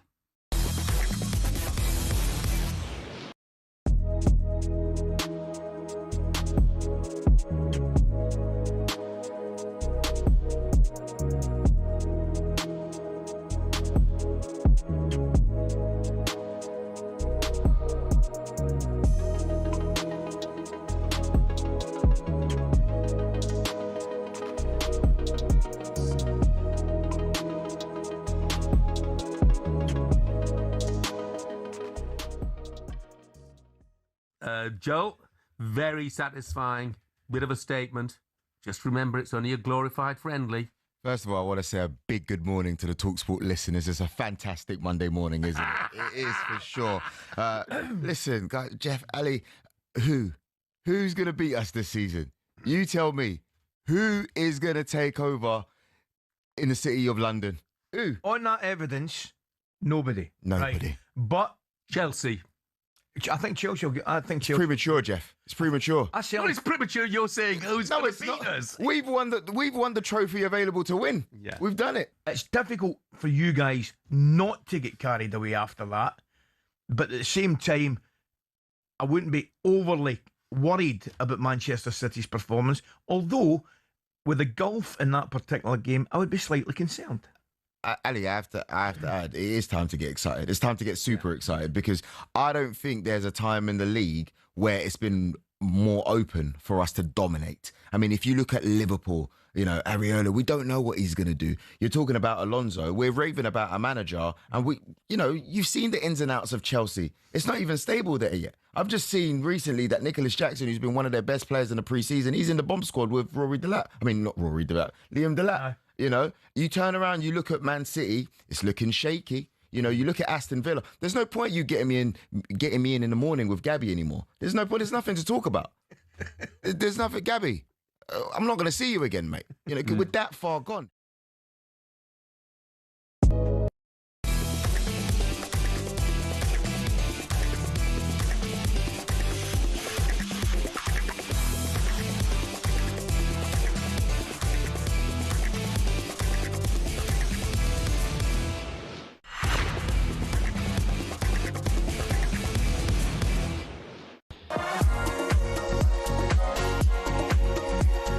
Welcome back to the Transfer Insiders on talkSPORT with me, Rickie Haywood-Williams, alongside comedian and host of the Screen Rock podcast, Jacob Hawley. So, earlier today, we were talking about Liverpool. We were both pretty confident that their chances this season will be pretty decent. Yep. I reckon Liverpool will finish second. I think they're underrated, yeah. I'd go second, I think. Yeah. All right, listen, let's go to the lines. Dave, the Liverpool fan, has called us up on 03717 22 3344. Dave, how are you feeling about your chances this season, bro? Mixed, really. I think that we perhaps got rid of Slot a little bit too soon. Really? I do, because it wasn't the heavy metal football that we've become used to under Klopp. But Klopp was a 1 in a million. You know what I mean? You're not going to replace him like for like, because there's not a like for like out there. True. I think he should have been given a little bit more time to find his feet and adjust the side and mould the side into the way he wanted to play football with it. But I just, the first point, sorry mate, I've got to be a Scouser. I think Crookie said before that there was only 3 managers to retain the league title. I think he said Guardiola, Ferguson and Mourinho. Somebody else, I can't remember. Mourinho. Right, well, okay. Bob Paisley did it in 76, 77, and again in 82, 83. Yep. And not only that, but he topped that up by retaining the Champions League in 77 and 78. So, Crookie, I like you, mate, but you're very, very wrong there. Do you know what I mean? You couldn't have misfired more than that there. You are right there, Dave. I think he's talking about the Premier League era, but you are right to bring that up. Absolutely. Yeah. So, how am I feeling? I thought that we had it sewn up last year when we bought Wirtz and we bought Isak. Isak was a complete non-starter. I mean, physically a non-starter, and also mentally, I think, a non-starter. He didn't have a pre-season because he protested too much in terms of the move to the club. Wirtz showed signs. I think, like Carragher said on the football podcasting the other day, we've just got so many problems in midfield. Everyone wants to go forward. We've not got that holding midfielder in the way that we need. And I wish Arsenal the best of luck, because I don't want to speak for all Liverpool fans, but we haven't really got that visceral rivalry with Arsenal fans in the way that we have with the United. I would quite happily see them stripped of all their points due to VAR breaches and then relegated to the 4th division tomorrow. Do you know what I mean? I really would. But with Arsenal, you kind of think, yeah, they're a good side, they're a good outfit. I think Arteta deserves it, and I wish them luck. as long as they finish below us. Dave, how are you feeling? You mentioned Slot there, and you thought that he should have been given more time, but obviously he's gone now. So how are you feeling about Andoni Iraola? Because obviously Bournemouth, they did amazing things last year. They sold a lot of their top players, and he still did great things with that team and that squad. I think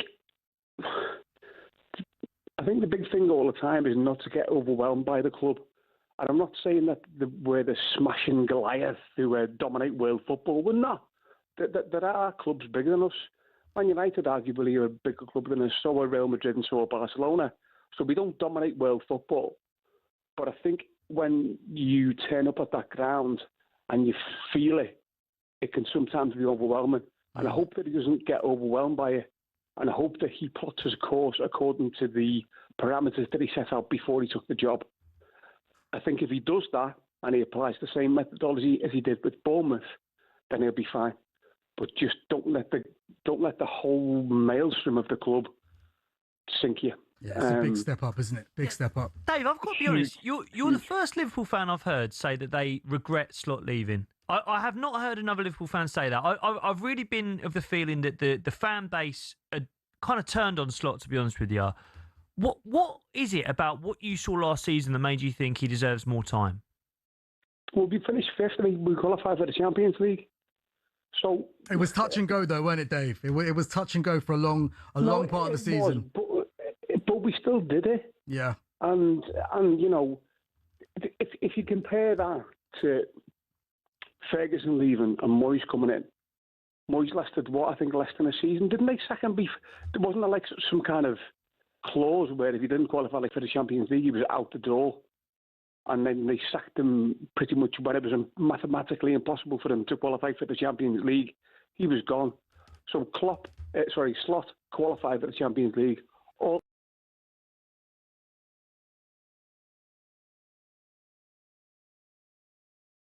five for it. Yeah. We're still playing Champions League football this season. So give the guy a little bit more of a chance, because despite the fact that he inherited Klopp's squad, you don't win the league you've still got to do the day-to-day stuff. You've still got to manage the players. You've still got to set up a format. You've still got a huge number of new players coming in. You've still got to manage them. And we managed to finish in fifth and qualify for the Champions League. I think, Dave, I really do. I appreciate what you say, but I've got to disagree. I'm so happy that we got rid of Slot when we did. I hear what you're saying. He got us over the line, and that's credit to him. But I just feel like the style of football and the way that the club was going, just the feeling around the club was just going on a downward trajectory. So I think the change needed to happen. So I'm happy that it did. Just wanted to ask you quickly, where do you think Liverpool will finish this season?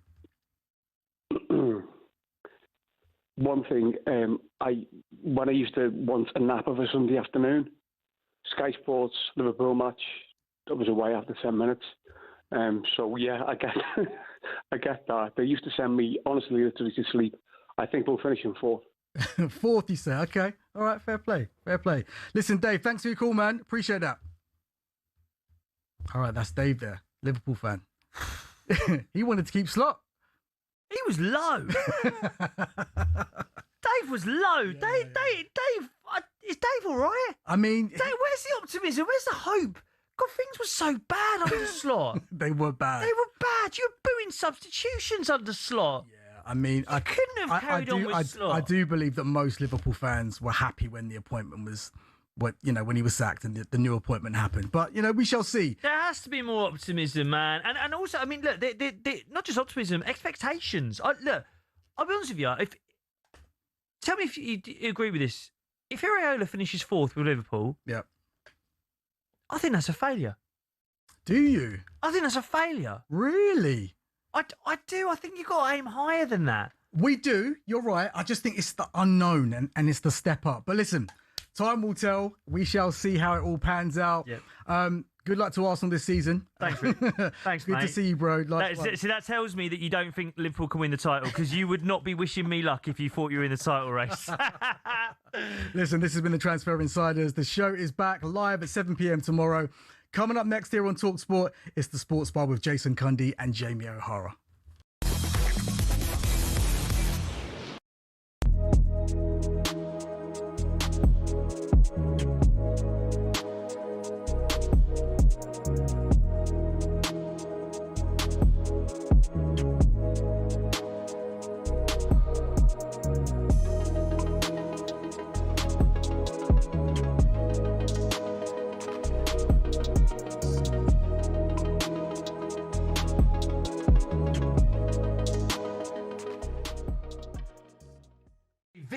as we know, there have been so many mistakes, so many errors with VAR. Who let him let alone without VAR.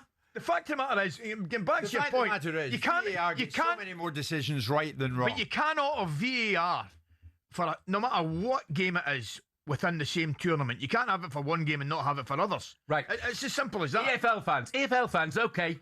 White and Jordan coming up, swamp them with tech.